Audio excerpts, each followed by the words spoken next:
5-minute rule. That's what I thought.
Just sign that, and I'll take all that back. And then, one copy of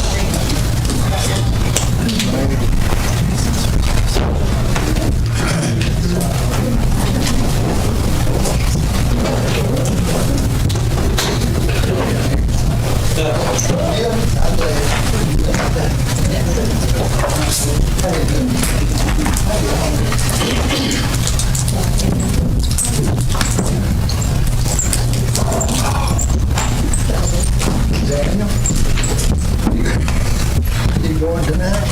Maybe. I don't know about Buffalo. What about somewhere else?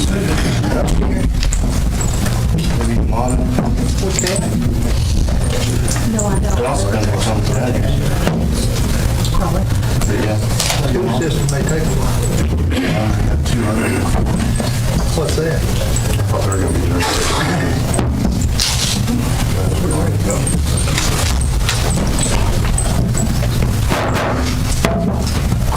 Good evening. I'll call to order the regular board meeting for the Board of Mayor and Aldermen tonight, May the 13th, 2024.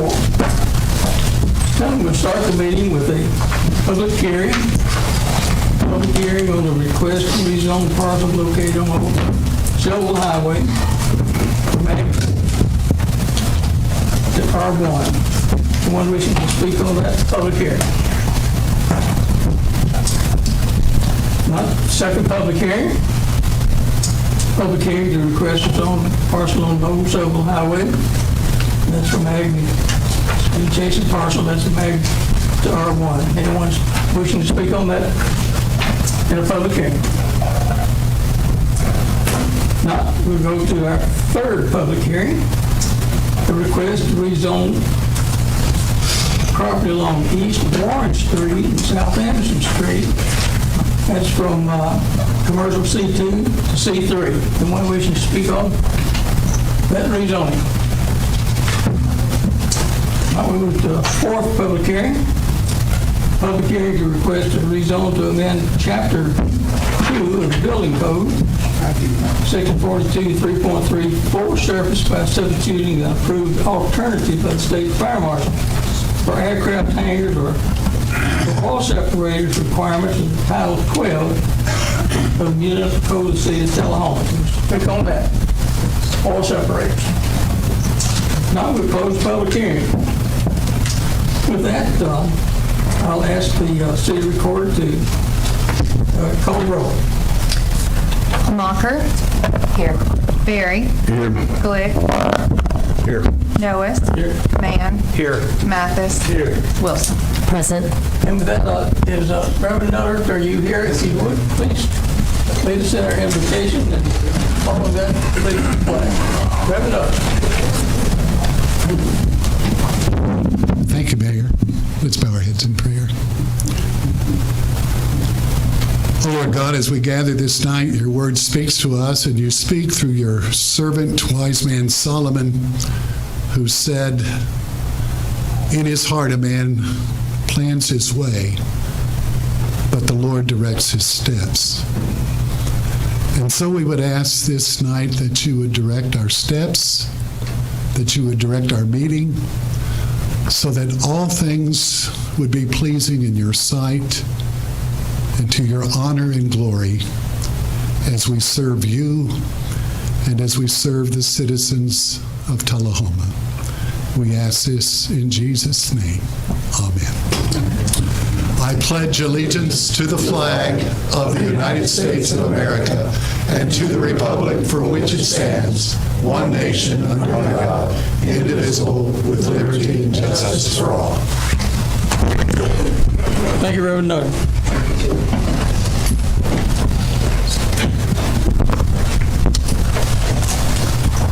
Okay. Tonight, we do have a couple of proclamations that I'd like to read for you. First will be for the Public Works. So the National Public Works Week proclamation from May 14th, 19th to 25th. Advancing the quality of life for all. Whereas public works professionals focus on infrastructure, facilities, and services that are vitally important to sustainability and resilient communities and to the public health, high quality in life and well-being of the people of Tullahoma. And whereas these infrastructure facilities and services could not be provided without the dedicated efforts of public work professionals who are engineers, managers, and employees at all levels of government and private sector who are responsible for the rebuilding, improving, and protecting of our nation's transportation, water supply, water treatment, solid waste systems, and public buildings and other structures and facilities essential to our citizens. And whereas the year of 2024 marks the 64th Annual Public Works Week, sponsored by the American Public Works Association, so now be it resolved that I, Ray Norris, Mayor of the City of Tullahoma, do hereby designate the week of May 15th to the 25th as National Public Works Week. And urge all citizens to join me in recognizing the same. I'd like to present this to our Public Works Director, Mr. Butch Washington. Come to the flag, Mr. Butch.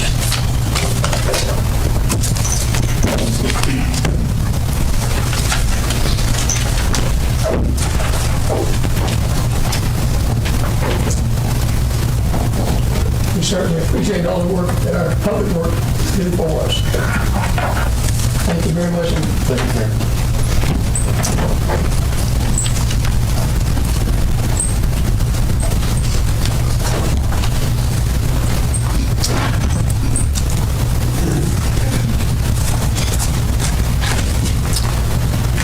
And secondly, another important proclamation for our Police Week. To recognize the National Police Week 2024 and to honor the services and sacrifices of law enforcement officers that are killed in the line of duty while protecting their families, safeguarding our democracy. Whereas there are more than 800,000 law enforcement officers serving in the communities across the United States, including the dedicated members of the Tullahoma Police Department. And whereas since the first recorded death in 1786, there are currently 24,067 law enforcement officers in the United States that have been made the ultimate sacrifice of being killed in the line of duty, including 5 members of the Tullahoma Police Department. And whereas the service and sacrifice of all officers killed in the line of duty will be honored during the National Law Enforcement Officers Week with a candlelight vigil that on the evening of May 13th of 2024. So now therefore be it resolved on behalf of the Board of Mayor and Aldermen of Ray Norris, the Mayor, by virtue of me and the authority vested in me, I do proclaim May 10th through the 16th as Police Work and Police Week in Tullahoma, and May 15th as Peace Officers Memorial Day in honor of the enforcement officers and their families in the United States. All flags should be flown at half-staff. Therefore, be it further resolved by the Board of Mayor and Aldermen, publicly salutes the service of law enforcement officers in the community and the communities across the nation that calls upon all citizens to join in commemorating law enforcement officers, past and present, who are faithful and loyal devotion to their responsibilities to render a dedicated service to their communities, preserving the rights and security of all citizens. Mr. Sons, if you'd come for the proclamation.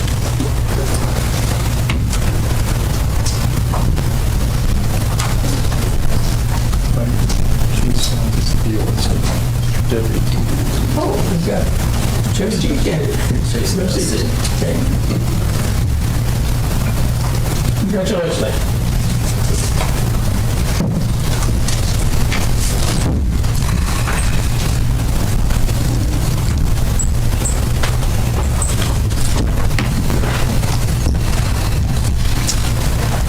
We have 2 presentations for our study sessions. Would have been a study session. These are special study budget presentations for the. We'll start with the Tullahoma Airport Authority. Mr. John Glass, you recognize, sir.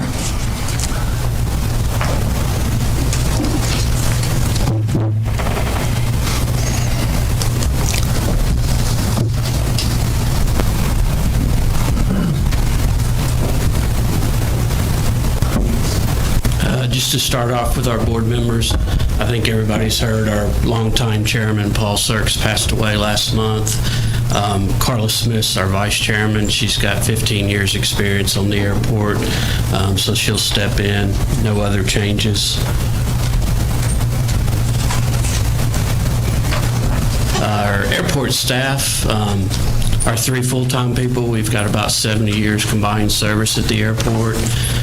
There's only 1 change. We're pretty lucky we don't have much employee turnover. Some of our part-time staff, as they graduate high school or college, they'll go on to a better job, which is what we want for them. Jamie King is our new employee. He's a retired aerospace engineer from Arnold Air Force Base and works part-time for us. On our past fuel sales, we've been going pretty steady since about 2017 at 200,000 gallons. Last year, 2022, was our best year ever at 266,000 gallons. And then last year in 2023, we did 309,000 gallons, which was an all-time record for us.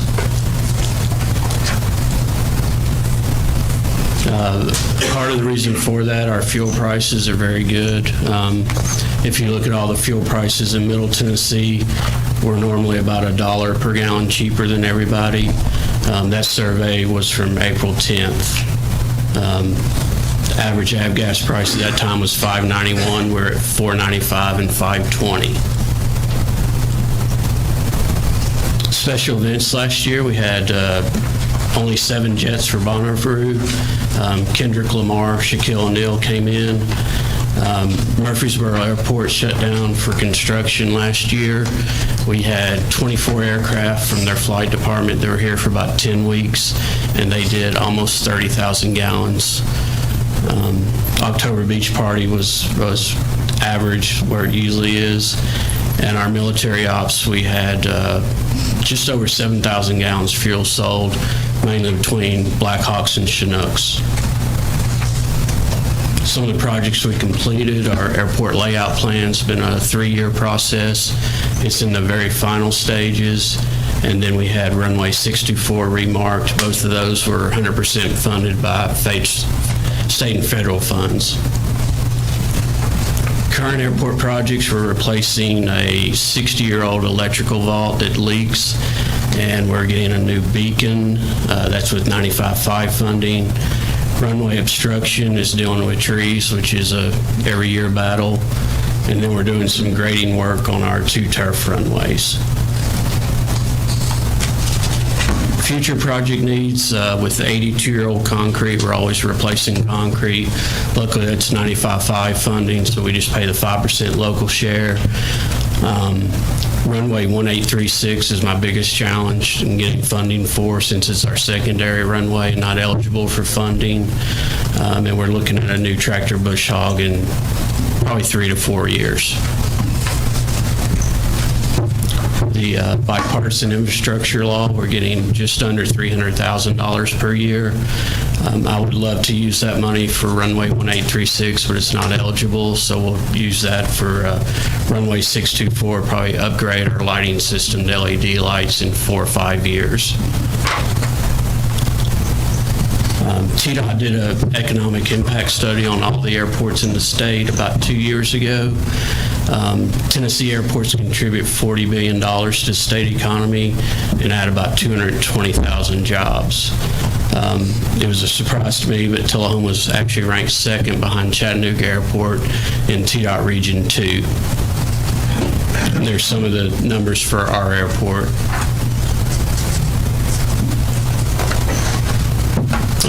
Goals for this coming year, always safety is our top priority. We look to reduce our funding that we need from the city by increasing our fuel sales revenue, and pretty much operate with our current staffing levels. If anybody has questions, please let me know. Mr. Glass, several will probably be interested in the status of the fencing around the building there, that you had a little mishap. How's that coming along? It was fixed today, actually. Okay, fixed Started today. this morning, and except for the part where the airplane wing actually hit and turned it, the fencing has all been replaced as of today. Very good. Thank you for your report. Okay. Secondly, we'd like to hear from the Tullahoma Area Economic Development Corporation. Mr. Brooks. Hello.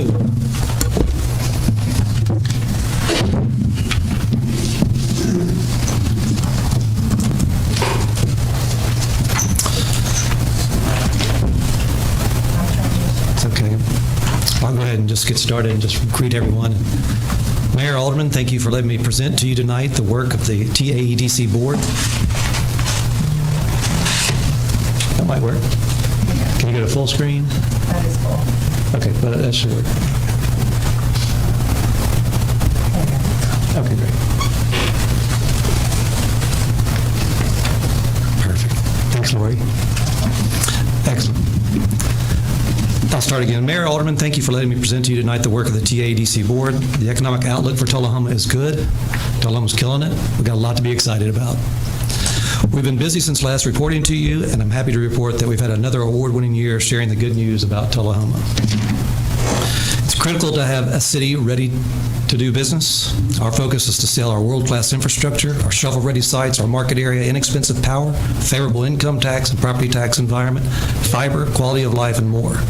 Since being named a great American defense community, I've come to realize that our heritage, legacy, and identity is a defense community, and providing a resilient community that can support the needs of our airmen, guardians, and contractors and their families is the core of much of what we do, and that will also support all the other industries and businesses that come to our community. I look forward to sharing with you some of our many activities to keep Tullahoma top of mind and to help create jobs and strengthen our economy. First, we just mentioned and our team. We have an award-winning team. I want to welcome Rich Ellis, Dave Bond, my members for being here, welcome them and thank them for being here. But everything we do is made easier because of our strong leadership. This board wakes up every day and works to make Tullahoma a better place with their dedication to our community and the leadership they bring. And I want to thank them for the service. And I do want to mention them. Dr. Lynn Seaburn's the chairman, Dave Bond, Steve May, John McCord, Beverly Lee, Rich Ellis, and Misty Dameron. Retail Strategies is our retail consultant, and TADC manages this relationship to help recruit new retail to Tullahoma. The good news is we have national retailers that want to locate in Tullahoma. The bad news, we don't have a lot of available commercial space. I do expect there to be announcements this year in some of the limited commercial sites. With Retail Strategies, we are working to develop new commercial sites, and our best effort with that is working in partnership with the Summerlin developer, which I'll talk about in a moment. All right. And can we advance the slide? Sure. There we go. This is the one, I had to end on that one, right? This is the four-year sales tax trend, and you'll see that we're at 27.65% over the 4 years. This is why we work with Retail Strategies. 28% is a healthy increase in the past 4 years. The status shows actual collections, and retail impact is an important part of our city and county economy. For example, with the latest developments, it can be estimated that the new retail in Tullahoma has created about 300 retail jobs and significant increase in our sales tax. And if you advance the slide, we work with Retail Strategies because they're an award-winning and respected partner in the industry. Next slide. This slide's always great. I love putting this slide together. We have 25 of the top national restaurants and 35 of the top 100 retailers. You'll notice a couple of new ones top left, and this one does not mention 2 new hotels that will be coming to our area, and one will be a first brand, first location ever. So that's moving ahead. Next slide. Retail Strategies helps us market our community with demographics, custom trade areas, and aerial maps like this. In addition, they have a presence at retail conferences, including the largest one that's coming up soon in Las Vegas, and they have relationships with the brands, developers, and brokers. And if you'll notice in the top right-hand corner, there I am having a Slurpee with Slurpee. That was a lot of fun. Next slide, please. So Retail Strategies develops custom trade area and leakage reports that we provide to expanding retailers. Tullahoma's custom trade area is 133,000. This chart shows that household demands in those sectors, we still have room. So for example, food, grocery is still a viable option to anchor a new commercial center. Retail Strategies puts this in front of these expanding chains, and as a result, we have new brands looking for sites. As mentioned, one challenge we face is developing new commercial centers so that we can attract more retail. And next slide. Just want to touch on this Summerlin development. So this is an exciting project that our board is working on the tax increment financing for. It will be probably the single largest project ever in Tullahoma at a total project cost of $200 billion. And so we voted to accept the application. The application review committee has reviewed the application. We've marked it up and we've sent it back to the developer. And before long, that will be before you to approve. We'll be having a public meeting. My board, when we get it, it's with the developer. When it comes back, my board will hold a public meeting. We'll approve it and advance it to the city and county. Our board is authorized as an industrial authority to use a TIF, which uses the difference of the newly assessed taxes of the developed project less the base tax. And that difference or increment is then used to finance the infrastructure construction. In our deal, it's a 60-40 split, with the city and county retaining 40% of the new taxes. And so that's pretty generous when it comes to these tax increment financing deals. And we can use that money for however you want for new infrastructure. The city is estimated to retain $10.5 million in new taxes over the next 20 years. Next slide.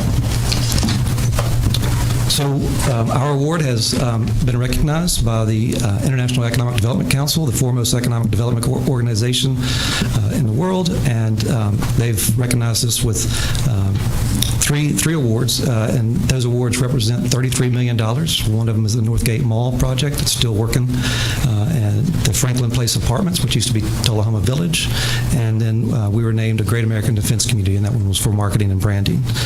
Also, one of my board members, as I've mentioned, is retired Air Force Colonel Beverly Lee, and she was recognized as the Tennessee Economic Development Council's Volunteer of the Year for her Arnold Innovation Center vision. Also, the Economic Development Administration and the IADC has accepted the Arnold Innovation Center into their accelerator program to help us find federal funding for that project. Next slide. So this slide, I've just put this in there. At that Economic Development Council in the state, we presented to about 300 policymakers and economic developers throughout the state, and we made some new relationships, met this group out of UT Knoxville, and it's just some of the work we do. We invited them down. They hadn't ever heard of UT Space Institute, so we toured Space Institute. We met with industry. We toured TE Connectivity, and just continuing to build those types of partnerships. And we're doing the same with AEDC, Vanderbilt, and other businesses in the community. So, changing gears just a little bit, some of the other work that we are working on, as you're aware, we have been advocating for the Arnold Heritage and Innovation Center. This work has led to valuable partnerships and is supported by the Air Force and other officials, schools, and partner organizations. The Innovation or Events Center will provide a workforce development and training regional collaboration with research and educational institutions, industry, and think tanks, as well as spur innovation for our warfighters and inspire the next generation. It also helps local industry and entrepreneurs. We must have the workforce that companies need so that we can recruit companies and jobs. And with the I-24 industrial site coming online, that's going to be even more competitive. So we hosted in June, scientists and rocket and engineers came together to reimagine our impact on the community and submitted what's called a Tech Hub grant through the Science and Chip Act. So we built this consortium of about 60 organizations, and unfortunately nobody in Tennessee. There were 6 that were submitted. We didn't make it, but we continue to work and have built closer relationships as a result of those.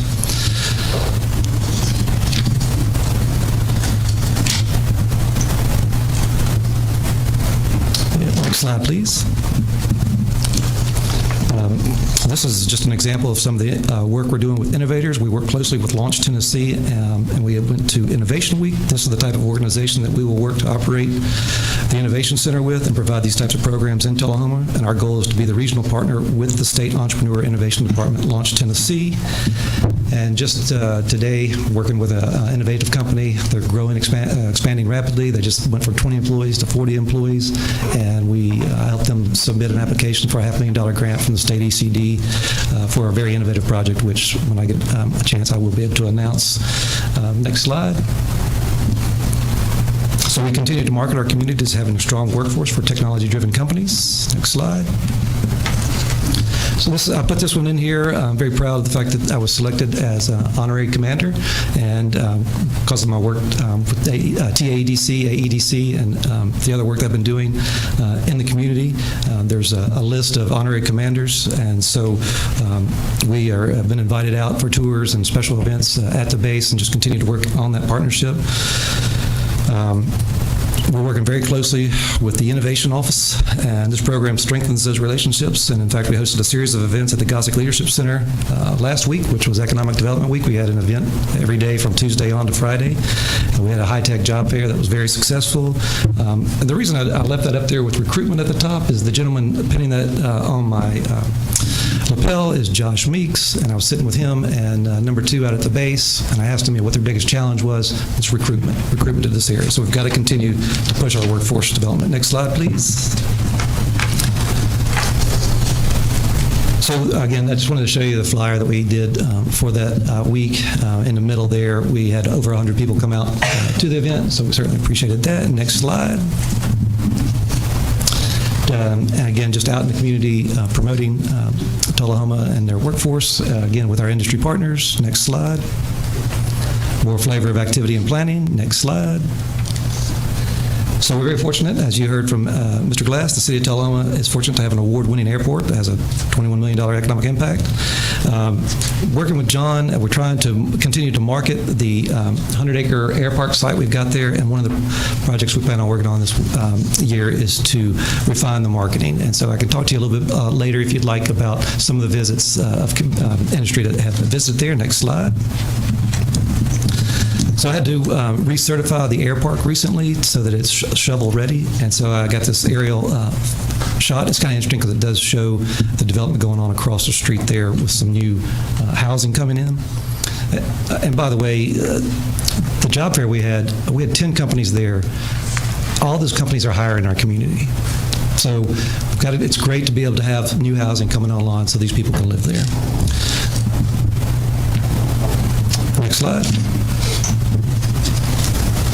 So these are our partner organizations that help us reach our strategic goals, and through these partnerships we can offer our community business incentives and services. And one of the best is the City of Tullahoma's partnership, because they're a revolving loan fund, and it's very unique when compared to other cities. I don't know of any other cities that have that same ability. Maybe I'm sure they're out there, but it's very unique. Next slide. Again, these memberships, these are some of the organizations that we work with. Next slide. And the reason I put it in there is that they provide some great access to our elected officials and leaders. And here's Scott Desley when we visited D.C. Next slide. We've got a new program for existing industry, and we have partnered with TUA to go out, and our goal is to meet with industry leaders once each year to be able to talk to them about gauging their satisfaction and find out what types of needs they might have. And final slide, please. So these are our short-term projects. I'm excited to continue our work, also our long-term projects, and we have no new budget request, but I do greatly appreciate the support of the Board of Mayor and Aldermen, and so please reach out to me anytime if I can be of service. And I'm glad to take any questions. Thanks. Thank you, Mr. Brooks. That's a very comprehensive report. Thank you very much. Thank you. Where's Panera? It would be North Jackson and just Jackson Circle. Got it located? Across from Panera. Across from McAllister's. Yeah, great. Thanks. Any other questions? Thank you very much. Thank you. Appreciate those two reports. At this time, we'll have comments from citizens. All citizens that are interested will be invited to speak for up to 3 minutes about anything that's matter of the purview of the board. Please speak into the microphone and state your name and address.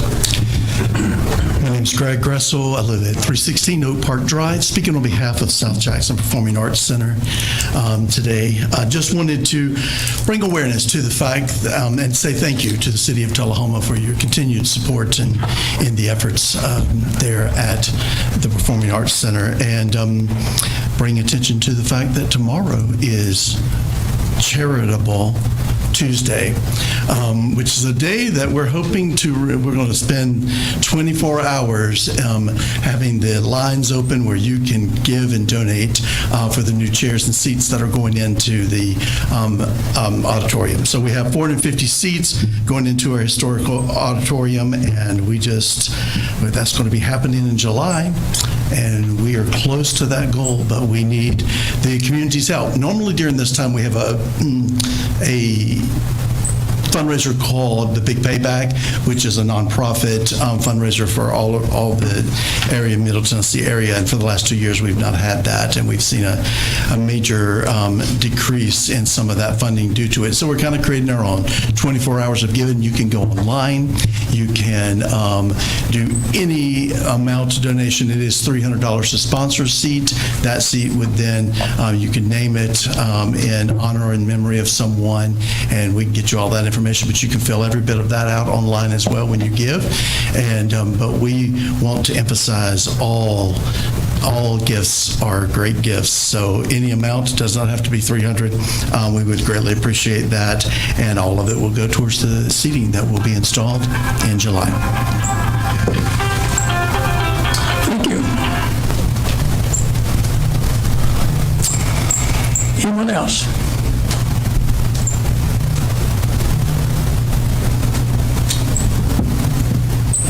Seeing no one else speak in public comments, it's time to approve the budget, approve the agenda. for tonight. And before we approve the agenda that's presented in your packet, I'd like to advise you that there are the first two items on the agenda, the first two motions, that's 1628 and 1629. Those two motions have come before the board previously. In fact, 2 meetings previously. Those motions were failed motions. And according to our city code, a main motion that's failed cannot be brought back within the same session. We are within the same session. The same session goes from August to these even years. So with that, those two agenda items will not be heard, discussed, or voted on. With that exception to the agenda as presented, I'd like to get a motion to approve the remainder of the agenda. Motion from Barry, seconded by Mann. Barry, you're recognized. I don't want to add anything, so don't worry. But I would like to ask that if the people who are here for the beer meeting, if we, after we approve the agenda, that we think about exiting the board meeting and going into the beer board to get that out of the way so that they can. I think that's a very good suggestion. We will do that. We'll go on with the agenda. We've got a motion to, Alderman Mamacher, you recognize? I'd like to just go on the record that I disagree with the chairman's sentiments. I believe that since you pay a fee of $300 or whatever it is to bring your rezone to the planning commission, and I believe that since you pay a fee to bring that rezone to the planning commission, that we absolutely have a duty to hear it, whether at this meeting or at a future one. And you know, we voted on the mayor pro tem, so I don't know why we're following that rule now. That's all. That's the ruling of the chair. With that, we'd like to move on with the vote on the agenda as those two items are removed. Vote to yes to approve, no to no.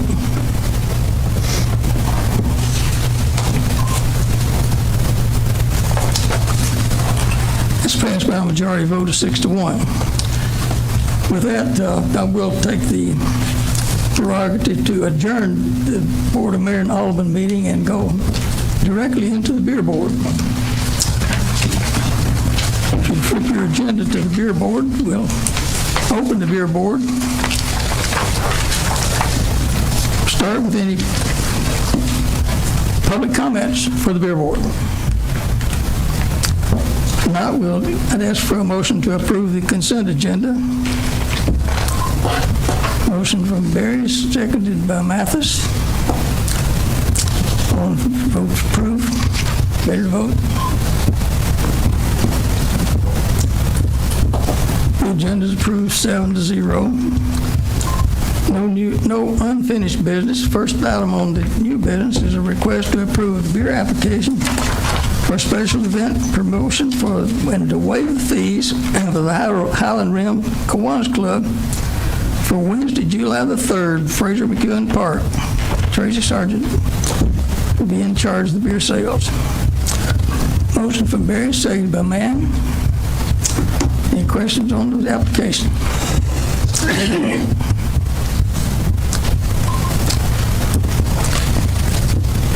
It's approved, 7-0. Second item on the agenda is also from the Highland Rim Kiwanis Club. It's a 41A Music Festival to be held on Friday, September the 27th, on Saturday and the 28th. And that's for the downtown area.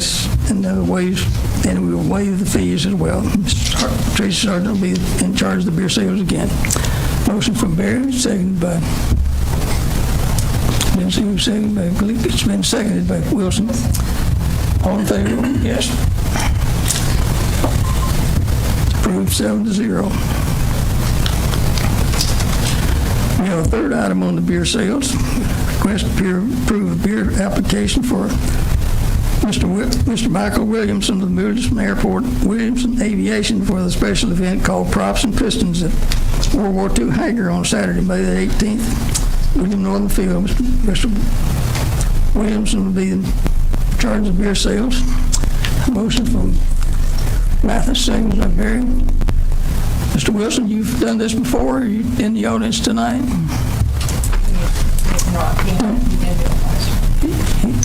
Yes, he's been approved.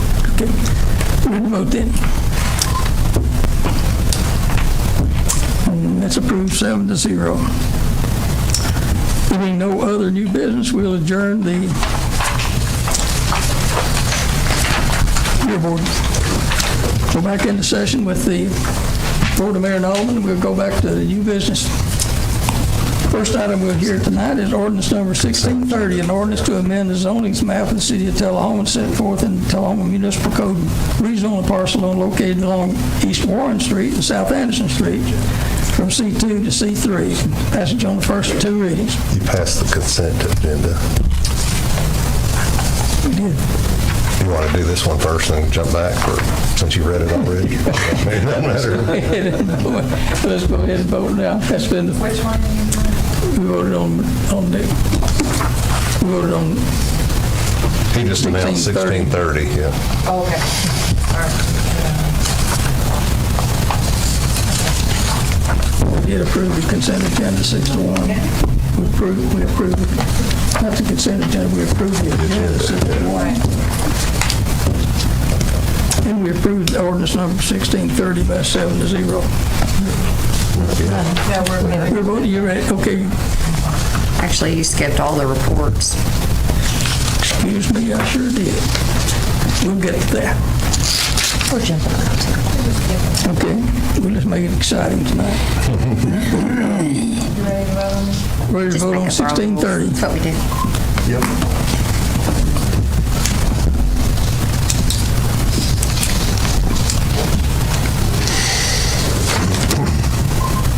It passes 7-0.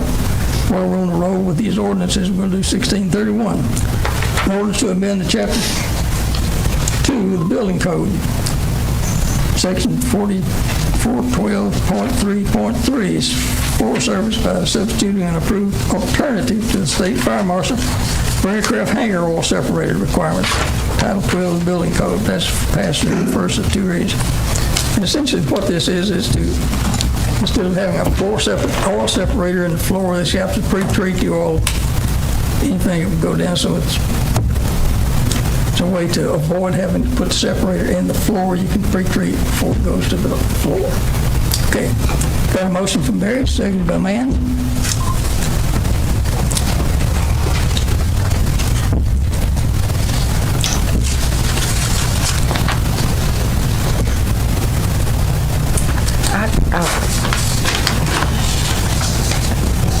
I guess I missed my opportunity, but I had a question about it. I'll ask later. It's fine. This is 7-0. With that, let's interrupt the flow of things and go back to, thank you for the reminder, and go back to reports from the Board of Mayor and Aldermen. And tonight, let's, Alderman Almacher, since you reminded me of that, we'll start with you. Your reports first. Been nice to have a little breather. I guess I'll be on a more permanent vacation in the next couple of months.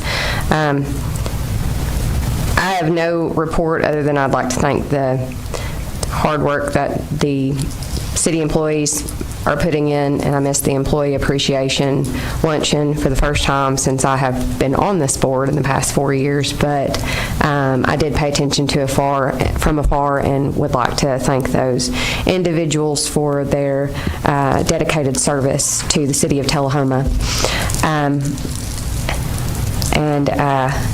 Yeah, it'll be nice in a few months for my ears not to be burning 24/7. That'd be great. Thanks.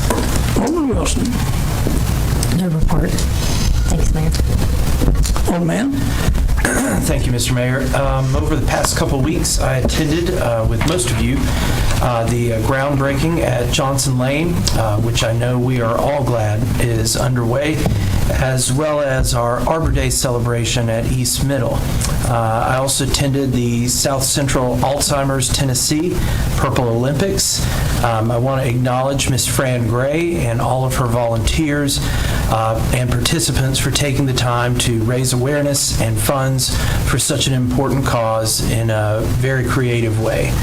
Last Friday, I joined fellow Rotarians and board members, as well as our city attorney and downtown champion, Steve Worsham, at the Tullahoma Noon Rotary to accept a donation to the city of Tullahoma for our downtown planner project for $15,000. I want to publicly thank our Noontime Rotary Club for that generous donation and their support of this project.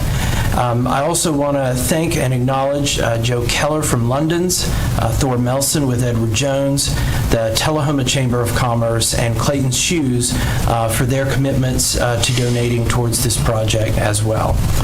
And following Rotary on Friday, I was honored to attend the promotion ceremony here at City Hall for several of our police and firefighters. I want to acknowledge and congratulate Tullahoma Police Department's Deputy Chief Jason Kennedy, Sergeant Michael Wilder, Corporal Candace McGee, and Tullahoma Fire Department's Engineer Joseph Hale and Engineer Joseph Pennington. Thank you all for your service to this community, and congratulations again on your promotions. That's all I have. Alderman Barry. Thank you, Mayor. I'm going to sound like repeat over here. Since we last met, I attended the employee appreciation. That's always such an amazing thing. And, you know, when we see people who've been with the city 25, 30 years, I mean, even 5 years, I mean, that speaks a lot, I think, to the culture that we've created here. And I'm just extremely proud to be a part of that. I was able to go out and meet our community engagement officer and Mr. Eric Pierce on West Lincoln for a demonstration of the infrared technology that we're using. I hate to say technology, it's a giant propane thing, but it's actually really cool. We've got an item on our agenda this evening that we'll talk about more. That's extremely exciting, and huge shout out to Butch and Public Works for looking for ways to do these, and Miss Emma for her work that she's been doing on social media and kind of really getting the news out there on what we're doing, focusing on some of the positive stories, especially from the staff. I think that's exciting. The Johnson Lane, that's huge. I think Kurt, this was kind of his baby there from the beginning, so that we're finally seeing it for 20 years now, right? Yeah. So we're finally seeing that come to fruition, and we all got pictures to permanently remind us how terrible we are at holding shovels. Although they didn't give us a countdown, right? They just kind of took a picture and said thank you, so. You can see the people who held a shovel before and those who haven't. Yeah. Then, you know, we followed with the Arbor Day. That's 26 years in a row that we've been named as Tree City, USA. That's pretty exciting. The Purple Olympics, if you haven't attended one of those, it's a pretty neat event. And now you can go to those and you can get your picture taken with what they call it, the Alzheimer's man. It was designed by Mr. John Gray, and it's a life size that you cut out, donated by Alderman Man over here. I'm excited to share those pictures out. And also join fellow Rotarians, the downtown. I'm excited about that project because we've done several different projects, I think, over the years, even while I've been here. And I think that Steve and Derek and those involved have put a lot of thought and effort into this. I got to see Mr. Graham's presentation on that at Rotary, and it's pretty neat to see. So I am excited about that. The promotion ceremonies are always great, and leading into that, our employee of the month this month is George Dotson. I'm going to I know, Jerry, this is long, but this one's important here. George recently took charge in a very dangerous situation that he witnessed at City Hall. On April 24th, Sergeant Dotson witnessed a fire break out adjacent to City Hall. Sergeant Dotson immediately went into action, notifying dispatch to get fire en route, and then proceeded to evacuate all the occupants at City Hall. I firmly believe that his actions led to the preservation of property and life, and I'm more than honored to nominate Sergeant Dotson for this award. And that was by our police chief. This is very well deserved. I did a ride-along a few months back, and I had the privilege of riding along with George. And when you do that, you get to see their job from their point of view and their perspective, and you get 12 hours in a vehicle to have conversations, and you learn about the person and why they're doing it, what inspired them to do it, and every employee is deserving. It was great to see George do this, and I think that it just kind of epitomizes the type of employees that we have across the entire city of Tullahoma. And I'll shut up now. Thank you, Mayor. Thank you, Alderman Berry. Alderman Good. I also went to the groundbreaking for the Johnson Lane restrooms and concession stand, and I'm really happy that the project's moving forward finally. It's been a long time coming. I'm really happy for those people in the soccer leagues. I mean, they've really waited a long time for this, and I'm glad it's finally coming to fruition. Another thing I did is go to the Soapbox Derby, and it was the first Soapbox Derby we've had in, I think, 2 or 3 years, and it was a great event as usual. I can't remember, how many is this for us now? Is this 21 or 23? Okay, so the 23rd Soapbox Derby. During that time, we've sent a lot of drivers to Akron, Ohio, and we've won 2 world championships, which is kind of unheard of for a town our size. So I'm really proud of that event, and the rec department did a great job with it. Concur. Alderman Mathis. Thank you. Our baseball and softball teams are both district champions. The baseball team will play here Wednesday, and they will play Loudon. That's in the sectional. If they win that, they will move on to the state tournament, the big show. Our softball team is playing at this moment, and they're playing Upperman, and if they win that, they go into the finals of the region, and then the same sectional thing from there. So they've had outstanding years. They have really done well. Our whole athletic program at Tullahoma right now is doing real well. So it's good. So go out and watch them if you can Wednesday. Absolutely. Well, I attended the South Central Tennessee Development District Regional meeting over in Mount Pleasant and the THA special session. Last Monday, I had a special day. It was the Mayor's Youth Council. And the Mayor's Youth Council was exemplary as to what a young group can do. They are outstanding, and they shadowed each department. I had the opportunity to be shadowed by the mayor and the vice mayor of the Youth Council, and certainly did an interesting job when they had a mock meeting here. We had the service awards for all of our employees who have made 5-year milestones in their tours with Tullahoma. Great to see those people getting those 5 years, 10 years, 15, and then on to 30 years and so on. The awards luncheon was special. And we had a presentation for our awards for their promotions ceremony for the police department and the fire department. It's great to see those guys coming out in their dress uniforms and actually celebrating milestones in their careers, and it's great to see all the aldermen here supporting them. Certainly, the alderman mentioned all the activities going on in the city that we've supported during the last 2 weeks. It's been exciting 2 weeks, for sure, to get to do that. On a note, we have a study session, special study session coming up on next Thursday, this week. I will not be in town that week, so I will be passing the gavel to our Mayor Pro Tem for that meeting, so I appreciate him standing in for me. So with that, let's go back into the regular session. I'm sure you'll handle it well.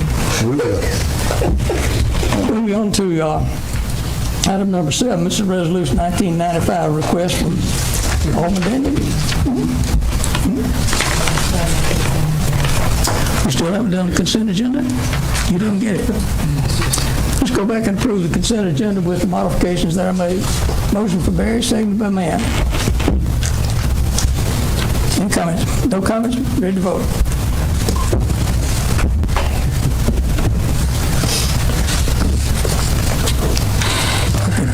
Okay, consent agenda is now approved, 7-0. And going back to our reports from City Attorney.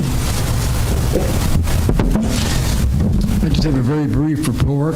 I also participated in the Youth Council event last Monday and had 2 delightful young ladies that I shadowed. I took them around to various departments of the city and to the courthouse, to the various offices that I deal with in relationship to city affairs. And we had a really good time, and I saw all of the other department heads participate in that program. I think it was very positive for our town.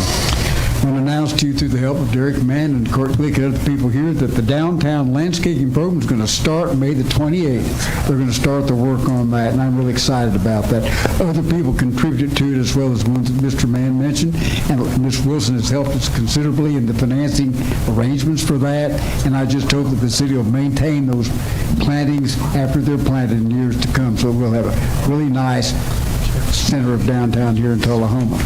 Also, I'm preparing now the data necessary to give you all a periodic report on the matters that we have in court. Thank you for that report. Report now from our city attorney, Mr. Wortham. Mr. Quick. All right, I've been busy here scratching things off the list that we've mentioned several times. On Friday, I think it was April 29th, I, along with several of the aldermen, attended a meeting with Marsha Blackburn at the Manchester Conference Center. It was good to be able to sit down with other city officials, county officials, and talk about things that are going on in Tennessee. And then 3 days later, I was in Marsha Blackburn's office as a member of the Arnold Community Council. Our community engagement officer, Emma Cook, and I went along with several members of the Arnold Community Council. And I have to tell you, I was really impressed with the activity within the council, but also the meetings that we were able to attend. We attended with Senator Blackburn, Senator Haggerty, Representatives Desjardins, Rose, and Green. And we were able to make some really good contacts. What impressed me quite a bit was the amount of knowledge that the representatives had about what's going on in Coffee County, what's going on in Tullahoma. And it was really good, but even more important, I think, was the fact that we were able to make some really key contacts with staffers, with their board or their assistants, and that's already starting to pay off. I've already called Representative Desjardins and asked a couple of favors, and he's already been able to help some friends in D.C., so that's always good. We met, we being Butch, myself, Sue, and I believe Charles may have been in our meeting with the feasibility study vendor that we're looking at. Came in, explained to him further about what we're looking for, and he was able to do a tour, take some pictures and videos, and Butch was able to unearth some of those previous pictures and videos. Our directive to him is we don't want to start over from scratch, but take that report that we had previously received and build upon that to come back with recommendations on what he thinks is best for us and for the City Hall building. We did talk about the Mayor's Youth Council soapbox derby. I went to the Tullahoma Fire Department agility testing, which is for all new candidates, all new applicants for a fire department's position. And if you ever want to see what a workout looks like, you need to go check that out. It is amazing, the rigor of that course and the different exercises they have to do.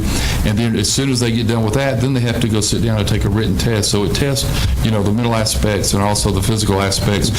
But we also continue to have more and more people coming from out of town and out of state for these positions. We have someone that came from Knoxville, Tennessee, just for this position, somebody that came from Pennsylvania just for this position. And what's really good is the person from Knoxville, the person from Pennsylvania, they are firemen now. So they come already prepared to take on the task, but it tells you that it shows that our fire department is one that is seen by others as one they want to be a part of. So I'm very, very happy with that. Tomorrow, I, along with a few others from City Hall, will be attending Women Impacting the Community. It's an event. Our own Sue Wilson has been nominated, and she is one of 3 finalists for the Business Position Award. So we wish her all the best, and very proud of her and the continued work that we all know that she does so much behind the scenes. Last thing I'll mention is a couple things. Thursday, Special Olympics is going to be held at Tullahoma High School. Some of our city employees are going to be volunteering and going over there. They're still in need of volunteers, so if you're able to stop by, I hope you'll do that. And if nothing else, cheer on these great athletes. And to echo what Coach Mathis says, we have a lot of great athletics going on in Tullahoma High School. We have 2 athletes who are going to be attending the state decathlon meet tomorrow, and then we will have 4 that are going to be going to the state track meet next week. So definitely concur with Coach Mathis that there's a lot of good things happening with Tullahoma athletics. That's my report. Thank you, Mr. Quick. Moving back. Resolution number 1985. We've got a motion from Mary and seconded by Almacher. Mr. Barry, do you want to introduce that motion? Yes, Mayor, thank you. I think this one is pretty, I don't have the page here, in the resolution itself, pretty self-explanatory, but on the Governor Lee signed a bill that goes into effect on July 1st, and this requires our local law enforcement to communicate with federal immigration. Previously they had kind of the option or the choice. They are now required to communicate with federal immigration authorities if they discover people are in the country illegally, and it mandates their cooperation in the process of identifying, detaining, and deporting when needed. There are some other things in the bill, such as, or the bill that requires to validate status. It goes into jails, a bunch of other things. But this resolution affirms our status. It affirms our commitment to enforcing state and federal laws, and it will also authorize police department and our administration to, with this new requirement, to go and seek the training and any support that they need in the enforcement of this. Almacher, you recognize? Well, I appreciate the sentiment of this. I find it somewhat dilatory. I think the effect of the bill basically creates a prohibition on sanctuary cities to where they are not allowed to be commonplace or to take, municipalities no longer have the authority to create a sanctuary city under the bill. And unfortunately, one of the reasons I came here tonight was because of this particular item. I had, even though I've been off scene, I had several people reach out to me concerned because they didn't understand the purpose of this, and they thought that we were actually creating a sanctuary city because they didn't see the "not." And that created a little bit of a panic, and I think that while I agree with the sentiments, I think that it created some ambiguity, and I think it's unnecessary. So, further comments? No further comments. We're ready to vote.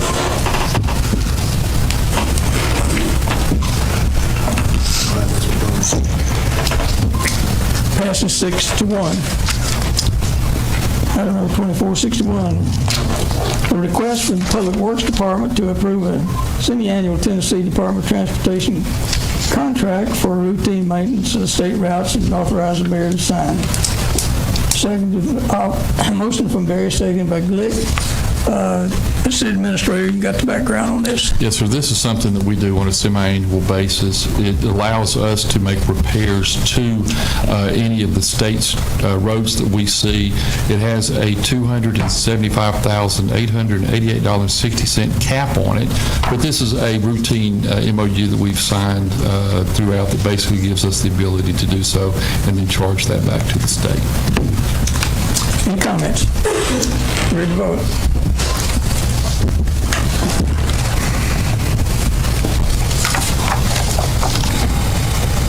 Passes 7-0.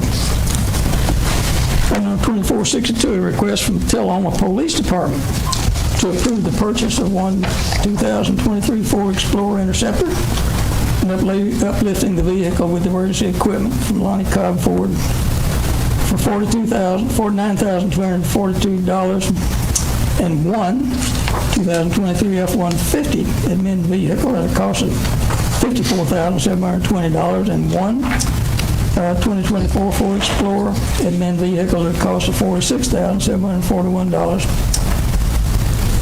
A motion from Barry and a second by Mann. On Barry, you're recognized. If they want to speak on it first. City Administrator, you're recognized. This is just basically on January 22nd. This was already approved by the board. We had looked at trying to space out the purchase of those vehicles. In doing so, we have found that we will have some significant cost savings if we go ahead and do this now versus if we were to wait as we had intended maybe until September or October. We have until, I think, the 2026 to spend these funds. We were able to secure these cars, and what we're finding in working with Chase is, once you see that car, if you don't secure it, they're going to pass on, and then so you don't know when another one's coming in. This is off of the state contract, and it's something that we feel like we should go ahead and do because it will save money in the future. Very good. Any questions? Any comments? Ready to vote?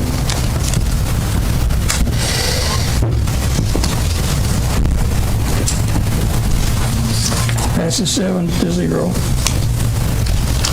Item number 2463, a request from the Public Works Department to approve the use of FY23-24 TDOT maintenance contract paving funds to pave various strips of patches on Highway 41A and North Jackson Street and Northwest 55 East, not to exceed a budget of $130,889. Motion from Barry, seconded by Mann. And Public Works Director, you're recognized. This is our money to help just approve the contract for this coming fiscal year. This is our money from this year that we're trying to extend. If you know, last year we did a patch out on 41 out by Burger King out in that area. Same difference. There's places out there. And we're only allowed to go up to so many feet. You can't get beyond, I think it's 800 feet. Strip patches, so that's what we're doing, using the money on some places on 55 and 41. Any questions? Thought we were ready to vote. Just while you're here, because it comes up all the time, and just to have you on camera. Sure. Can you explain why 41 and Wilson Avenue and those get treated differently, and why we do this with the state contract? And I know the answer, but yes, we try to go out and find these things because this is our contract. We get on this contract, and we kind of back up a little. The contract gives us some cleanup, litter pickup, bush hogging, mowing of the right-of-ways on 55, 41. But on the paving end of it is, those are state routes. Otherwise, we use this money to patch or do whatever we can to fix these spots. Otherwise, we wouldn't have the money to do it. But it's state. It's all state routes. And they pick the contractor. We don't get to pick. It's the state contractor. They get to pick the contractor. As you guys see, you get these what they're called P5s in there, and they have the lowest bid on those. So that's what it is.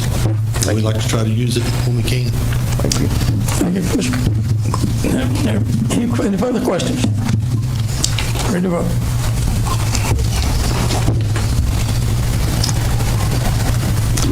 Passes 7-0. Item number 2464, request for the police department for authorization to surplus 4 seized vehicles and to obsolete 1 patrol vehicle. Motion from Barry, seconded by Mann. Mr. Quick, Yes, sir. bring that forward. You know, our police department continues to do some really outstanding work on seizures. And these are 4 vehicles that were part of efforts over the past several months, which forfeiture occurs. So we're able to seize those. Once we seize those, then we put them in gov deals or we do what we can to surplus them. We also, as you'll see, the very first unit, 309, is one that is one of the stragglers, if you will, of the surplus program. We did a massive surplus of about 11 vehicles several months ago, and this is one that's ready to be surplused as well, and we should be just about done with that after tonight. Any questions? Ready to vote?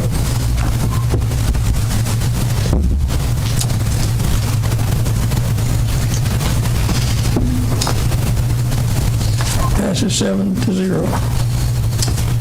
Item number 2465, a request from the fire department to approve the purchase of 4 GTAC mobile tablets for a total of $13,560.84. Motion from Barry, second by Mann. City Administrator. Yes, sir. The bug has gotten our chiefs tonight. Chief Sons is not able to be here, and Chief Pearson as well, so send our best thoughts and wishes for them. Basically, these GTAC tablets are going to allow us to be able to communicate better with the Coffee County Communications Center. They've upgraded their systems into some kind of new CAD software. This will allow us to be able to communicate more effectively with them through this purchase. The purchase will be coming from our technology budget. It's money that we have budgeted. We just didn't specifically allocate it for the fire department, but we feel like this is an excellent opportunity for us to use that money, money well spent. Very good. Thank you. Any further questions? Ready to vote?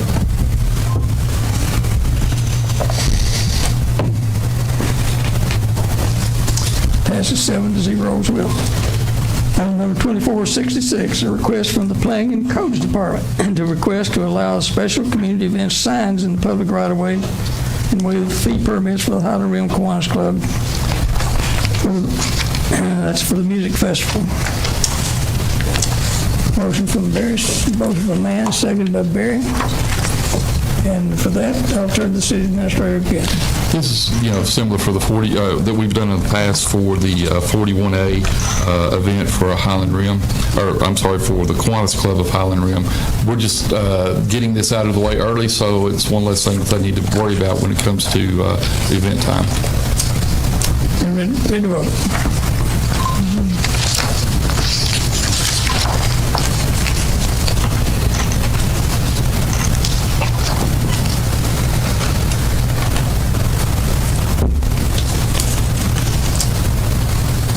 Passes 7-0. Item number 2467, a request from the Public Works Department to approve the infrared pavement preservation work in the Westwood Street area not to exceed $16,000. Motion from Mann, seconded by Barry. City Administrator. One of the most, I think, popular things that the city has done over the last several months is use the infrared paving preservation technique or technology that we're asking for here tonight. It's what was used on West Lincoln Street in order to try to smooth out some of those cuts and some of those other areas that was making it very difficult to travel. So what we're asking for is the ability to piggyback off of a contract that is through Goodlettsville, which the state allows, that would allow us to now take that same technology and go around the Westwood Avenue area. The best way to describe it is I had Butch came and grabbed me, and we drove over West Lincoln, and I was just oohing and awing, and then we turned on Westwood, and it was basically he had to put it in four-wheel drive. So that is a very treacherous drive for so many people. So we're wanting to be able to use that same technology, go through the Westwood Avenue, Westwood, Crestwood Avenue areas, and try to use that same technology. And we're asking for you to allow me to sign that not to exceed $16,000. Barry. Yeah, Awesome. Can we maybe look at getting a list of places that we may want to do this? I can tell you this, if you ask Butch where any pothole is in Tullahoma, he has a list. He's got a spreadsheet, so I'm sure we could make that available to you. Awesome. Yeah. Any further questions? Ready to vote?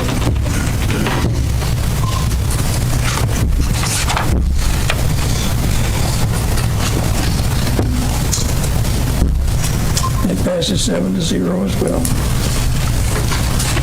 Item number 24, 8868, a request from Emma Cook, our Community Engagement Officer, to approve the web services sales agreement with Revise, is the name of the company, and the amount of $28,900, and authorize the mayor to sign the contract. I have a motion from Barry, second by Mann. Alderman Almacher, you're recognized. So I know we just redid our website, and I was looking at some of what all was included in this, and twofold. I'm not against updating anything that needs updating, but I was curious as to what this does that we don't currently have with our web technology. And number two, is Emma Cook a department head? The only other thing I don't see in this is what departmental budget this would come out of and what account that would get credited to for Sue Wilson. And are just regular employees now allowed to bring agenda items? Not that I have anything wrong with it, I'm just saying, like, these are questions that I feel like maybe should be addressed by the city administrator as to, is this something new? Is that a new department? Is this going to be on our organizational chart? How come this person can bring agenda items, and what can this website do that we don't currently have access to? City administrator recognized. Excellent question. One of the things that I'm most proud of in the past 6 months is the hiring of Emma Cook as our community engagement officer. I think she has done an outstanding job.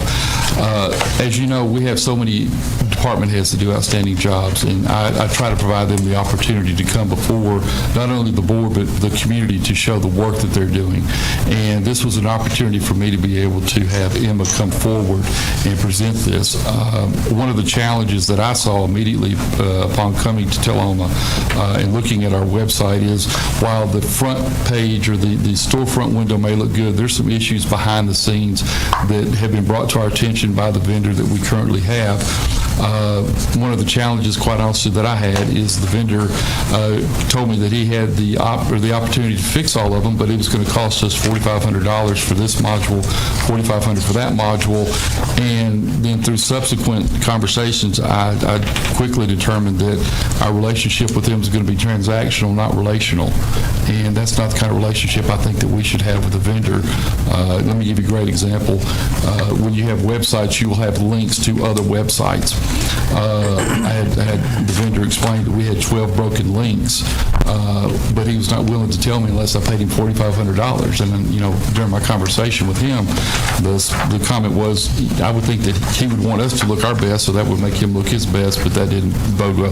With that said, I asked Ms. Cook to come on when she did, and simultaneously she worked with Adam Booker, our IT specialist, and I asked them to find out, one, is the current website and the vendor we're using the best one? And if it is, then I'll need to figure out a better way to work with them. Or number two, is there a better opportunity for us? And so they spent countless hours looking at this, and when they came with this recommendation, showed me the financials on how it made sense. I thought it was a great opportunity for her to be able to bring that forward to us, so that's why she is listed there. She is here prepared to speak to this should there be any questions. There are, again, backroom issues, if that's the term, behind the scenes issues, behind our firewalls, behind our coding, and some of the other things that have us concerned. And I think this is an excellent opportunity for us to look forward. The last thing I'll tell you is it's going to help us communicate better with our people, which is one of the things that I think we need to do. We've done a better job with, and we need to continue and use that website as a valuable resource and tool.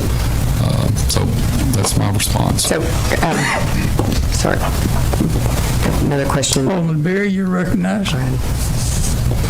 Yeah, well, one of the questions that Alderman Allmarker had asked is where the funds were going to come from. And I just want to make sure I'm reading this right. On page 144, under the heading Financial Fiscal Impact, it tells us the budget account and the budget account number of where these funds will come from.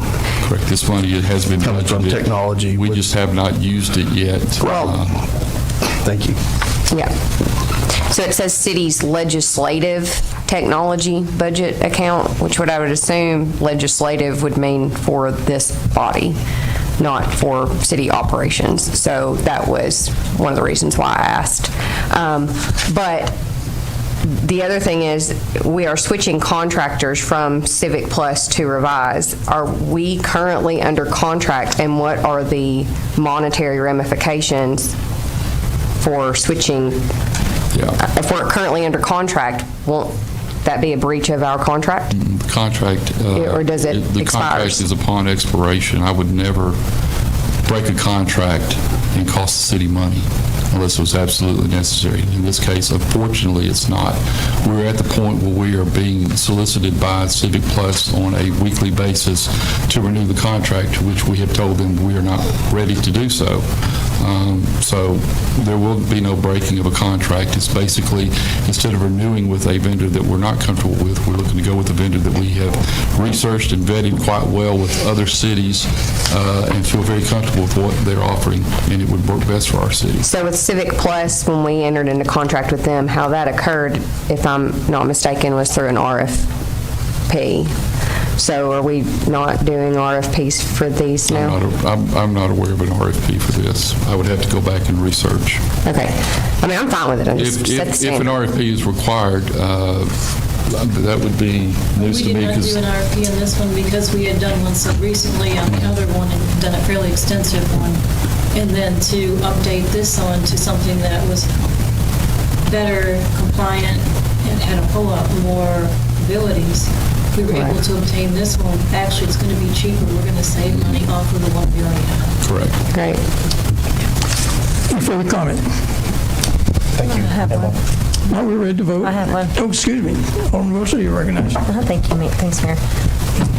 So the Civic Plus that's the program also that allowed citizens to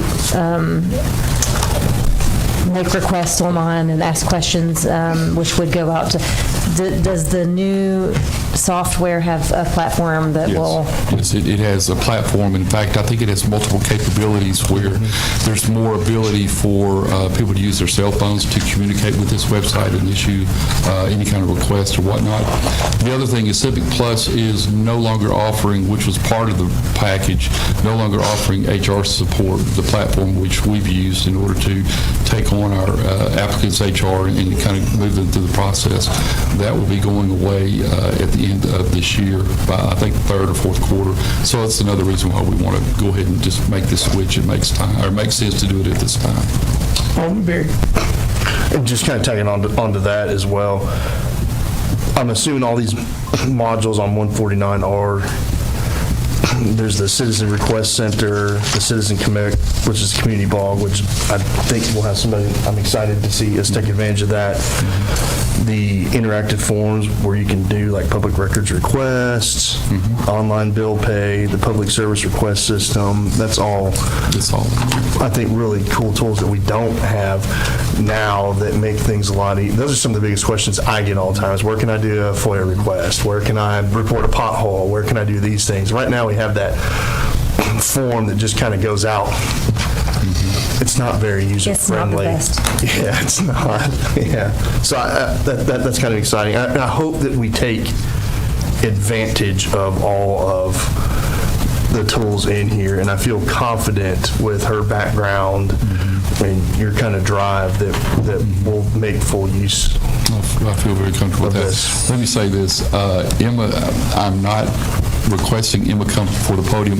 Emma has also been hit by the bug, and so if she didn't have to come forward, she was hoping not to. She's not feeling well, so I'll send my best thoughts to you, Emma.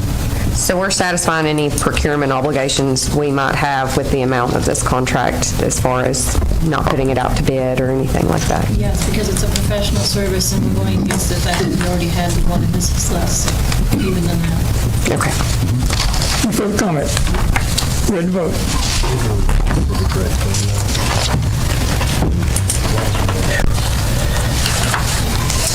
That passes 7-0. There being no other new business, the Board of Mayor and Aldermen will be adjourned. Take a 5-minute recess before we have a study session.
We appreciate the school board being flexible with your scheduling and the Aldermen being flexible with our scheduling. It seems like that we're getting everybody on the same page, but we're here now. So with that, I'd just like to open the floor to our visitors to step forward and present your presentation that you routinely do before very often.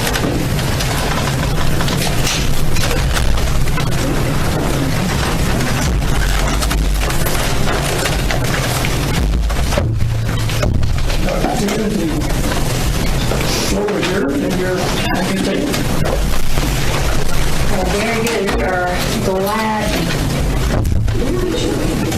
We are glad to be here with you this evening and can't believe we're actually to a place in the point of the school year where it is coming to a very fast close. In 4 days, our 2024 graduates will walk across the stage. In 11 days, all of our K-11 students remaining will complete their school year. And we will move right into summer school. We'll be offering summer programming K through high school. Students have been identified and the directors are contacting them to set up their time in summer school. I do want to say a special thanks to each of you in the city and elected officials in our Tullahoma Police Department for making our first year with SROs a true success. It has been a wonderful year.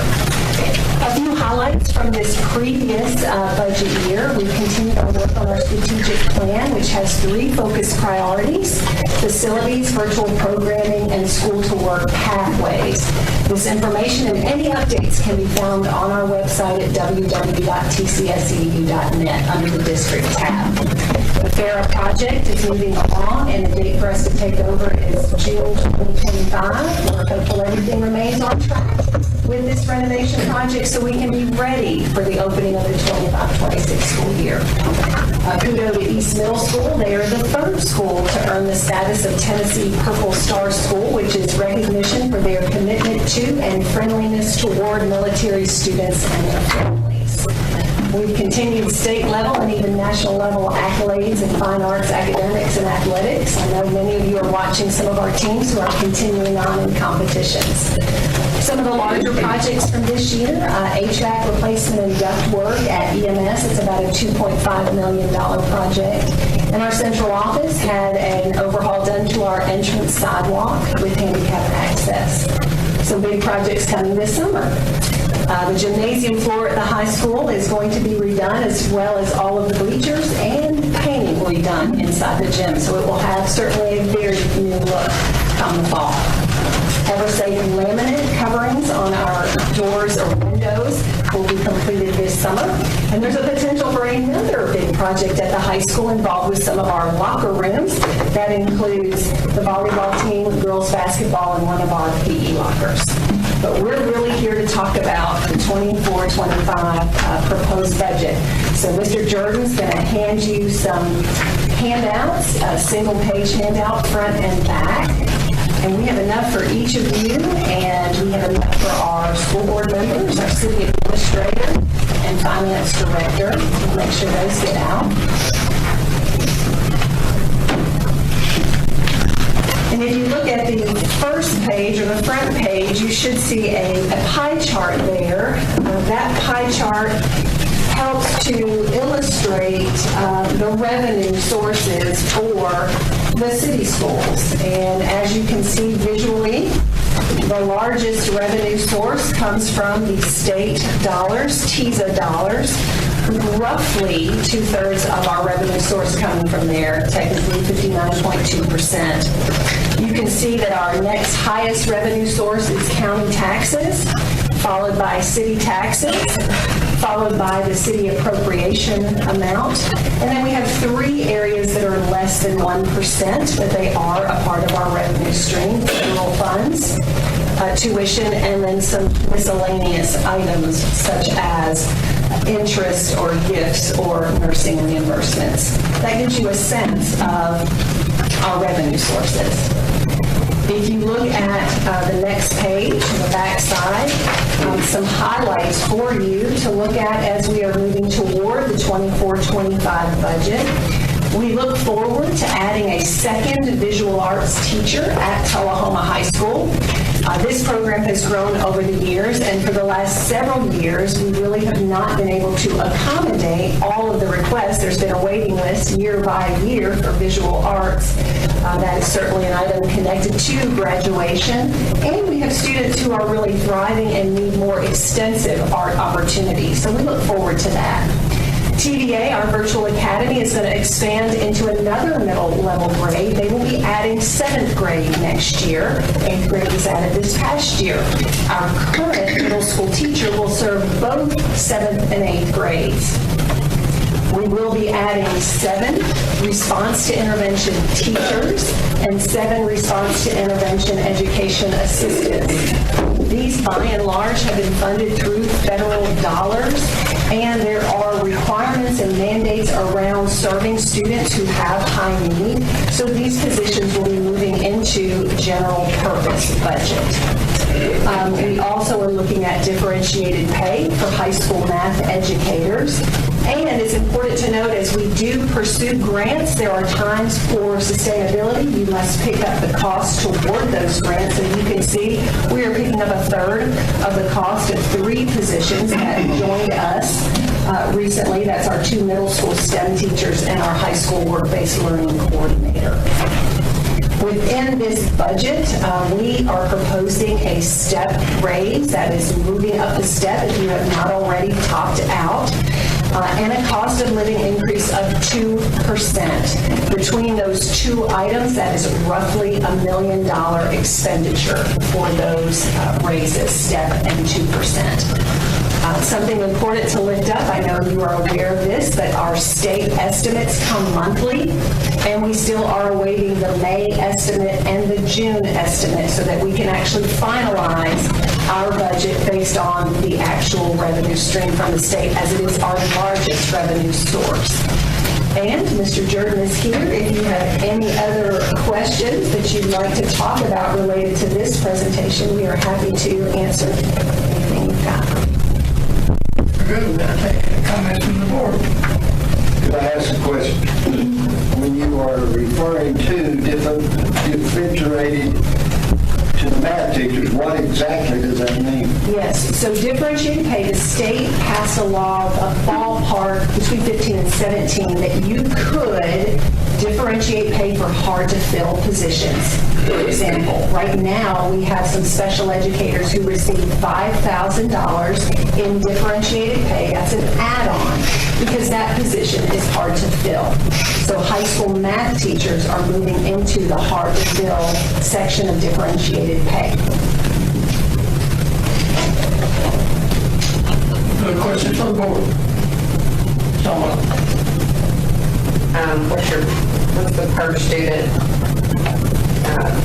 allocation for this year's budget? So per pupil expenditure, $10,700 roughly.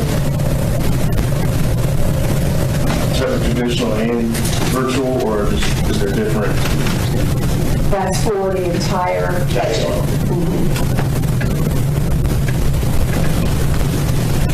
So Tennessee average for the next year, and we're 44th out of 51 for obviously per pupil spending. We spend less on students than most other states.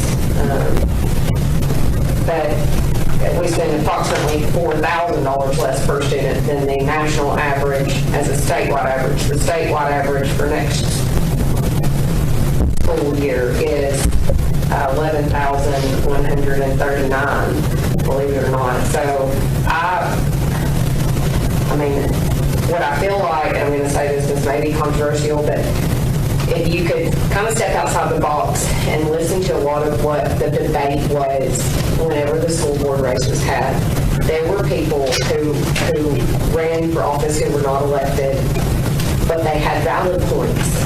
And I would encourage you to really pay attention to what they were saying and the community was saying.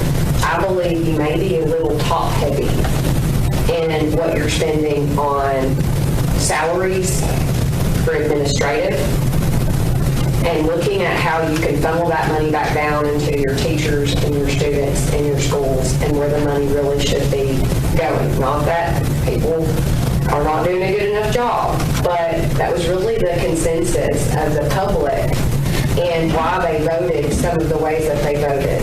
And even though we have a new school board, that doesn't mean you can't be successful or that you have to not listen to what the constituents said. So we are under the average, not only for the state, but also for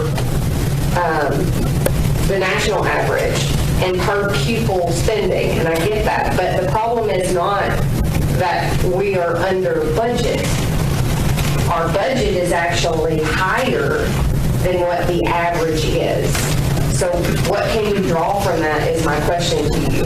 If you're fully funded budget and you're higher than the average budget, but your per pupil spending is lower, I mean, I don't know what you draw with that, but I think that we're not concentrating the money where the money needs to be concentrated. And I do have some, that's your board issue, not our board issue. But obviously, since we're contributing to the budget, the whole purpose of this is for us to give input and where we think, you know, there may be some issues.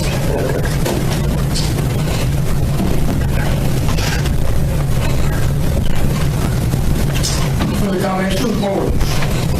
Is there since we are under the average at 10,700, is there Ms. Hallmacher was speaking about the administrative cost versus like for teachers, is there a breakdown where that shows where we stand on that against other school systems?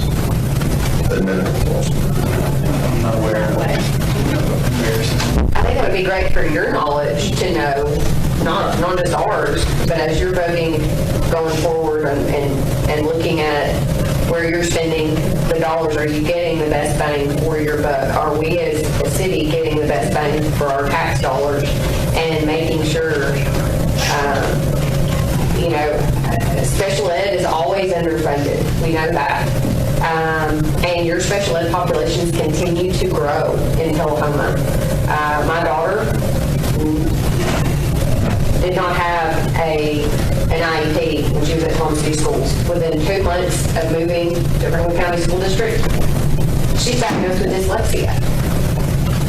2 months. Why? I don't think it's anybody's fault or any teacher's fault. I think it may be lack of resources in some ways. Too much spread too thin, in other words. But to me, I think you have a big enough budget. I just worry, are the dollars going to where they should be going? Are we concentrating them to where they should be concentrated? So as we think about administrative roles, I think back to last school year's budget, and we added 4 assistant principals, and we added a CTE director. What I would say to your question, sort of anecdotally, we were very behind other systems as it relates to a principal and an assistant principal being in a school, having both of those roles. So anecdotally, we were not where other systems were in that regard. I can also speak to that in that this board and even previous boards had a desire to have those administrative roles because they play such a positive, powerful difference in the lives of students and allow that principal and AP to share duties and responsibilities. Our CTE director previously was part-time assistant principal, part-time CTE, and so the high school administrative team had some difficulty in figuring out how do we utilize this person who's really a district person but also a high school AP, and making that change in line with our strategic plan of school to work pathways. It also enabled the high school, which is such a large campus, to have 3 full-time APs, and all are extremely busy along with that principal. So anecdotally, I can say that to your question. In terms of the fiscal note of that, I don't know of a report that exists. Ms. Wilson, I have a question. So while we represent only, well, city appropriations coupled with sales tax, but city appropriations being only approximately 11% of your total budget, what does the school system represent in the city's total budget? What's the percentage? $4.6 million, 36%. So is it About 40, I think close to 40. about 40%? Yes, the sales tax and the appropriation and all part of that. So I think that is just to highlight the importance of why this relationship is crucial. Because while we are only 11% of your total budget, you are 40% of the money that we spend up here. And why we would be so interested in what is going on with Tullahoma City School District and how those dollars are being spent. So I did want to say that out loud so that people don't think, well, you're kind of sticking your nose where it doesn't belong. But really, you're 40% of what we were elected to be, stewards of. And I think that's very important to have those relationships with incoming board members and to strengthen those relationships in the future because they do need to be strengthened.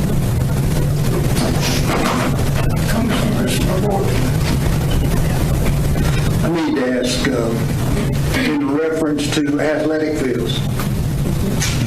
Our athletic fields are being maintained most of the time by our recreation department.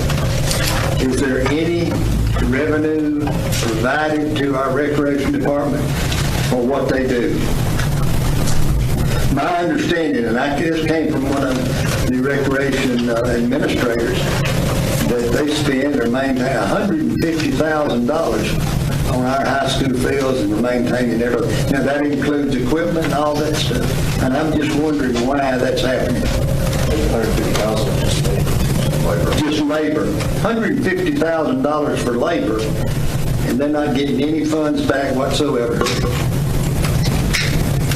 Well, as far as the day-to-day, I mean, there's no, like I said, there's nothing we're being billed for or asked to cover. We certainly share costs on items for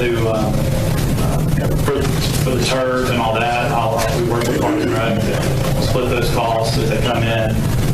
We are working on, a contract that's an agreement that's dated 2010 to your point about kind of the responsibilities for each party. And that's the last time that agreement was. We did meet in the spring of 2022 to take that 2010 agreement that we've been working off of to try to get it up to date and current.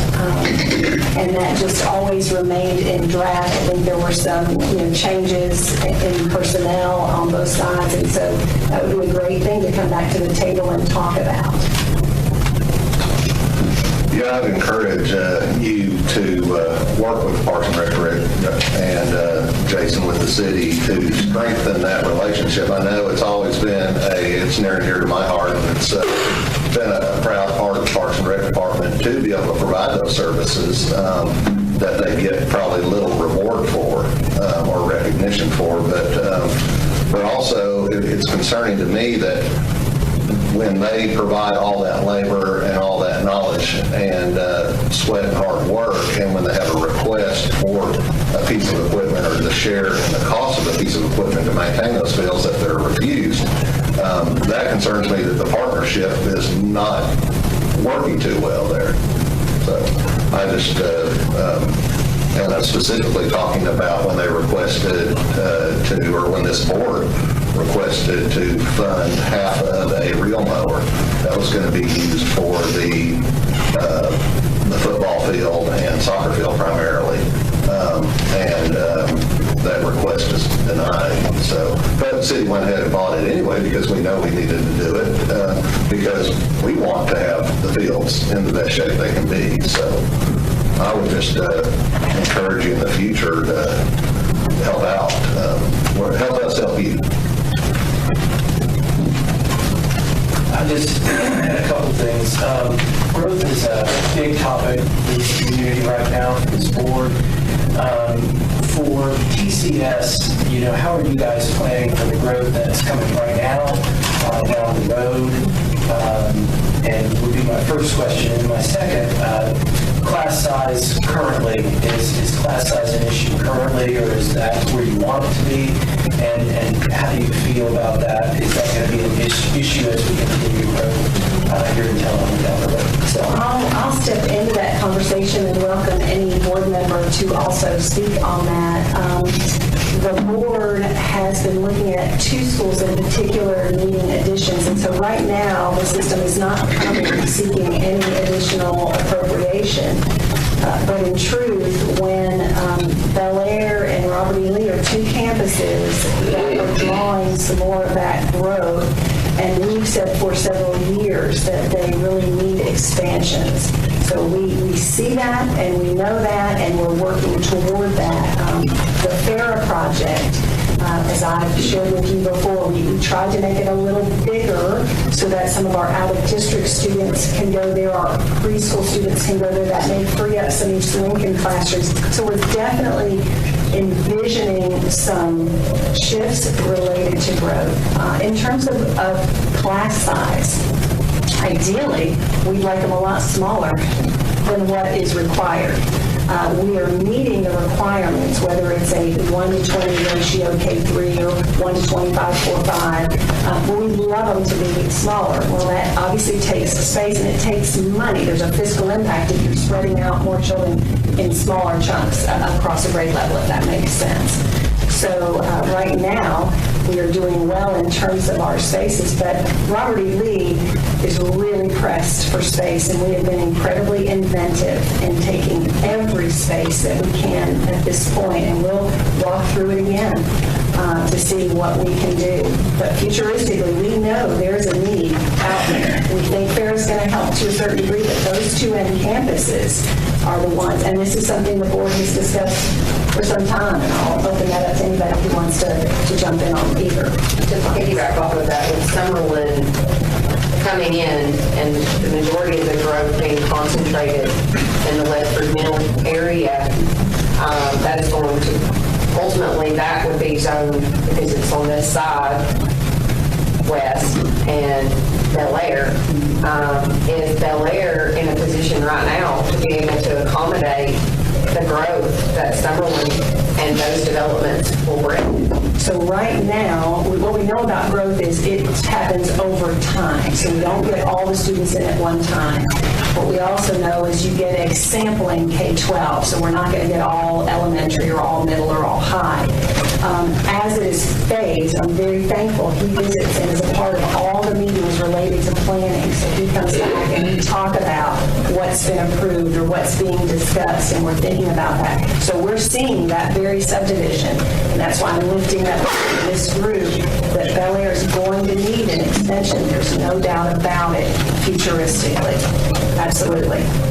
Are you thinking it will need a new elementary school, or by extension, do you think we will need to, is there space to add on to Bel Air? There is space to add on to Bel Air, yes. And that's what we're thinking right now. Same for Robert E. Lee. Are we working on, knowing that and seeing that, are we working on cost estimates and funding?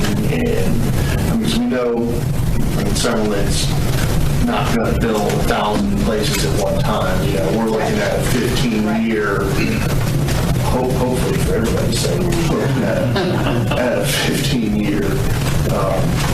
And I know that, I don't know, Tiff can help with some of that stuff. Like, I don't know how all,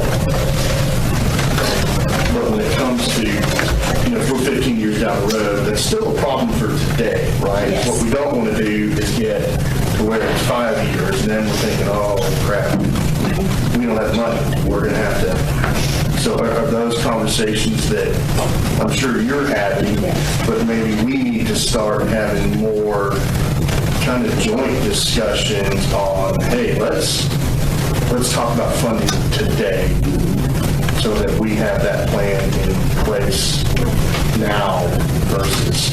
So things that we're looking at, the sales tax sinking fund, for example, we're looking at when does our payment shift, what year is that, and how will that potentially help us or help us to leverage those dollars. But we will have to come before you for those projects. There is no doubt in my mind. On the classroom side, as we talked about, like Robert E. Lee,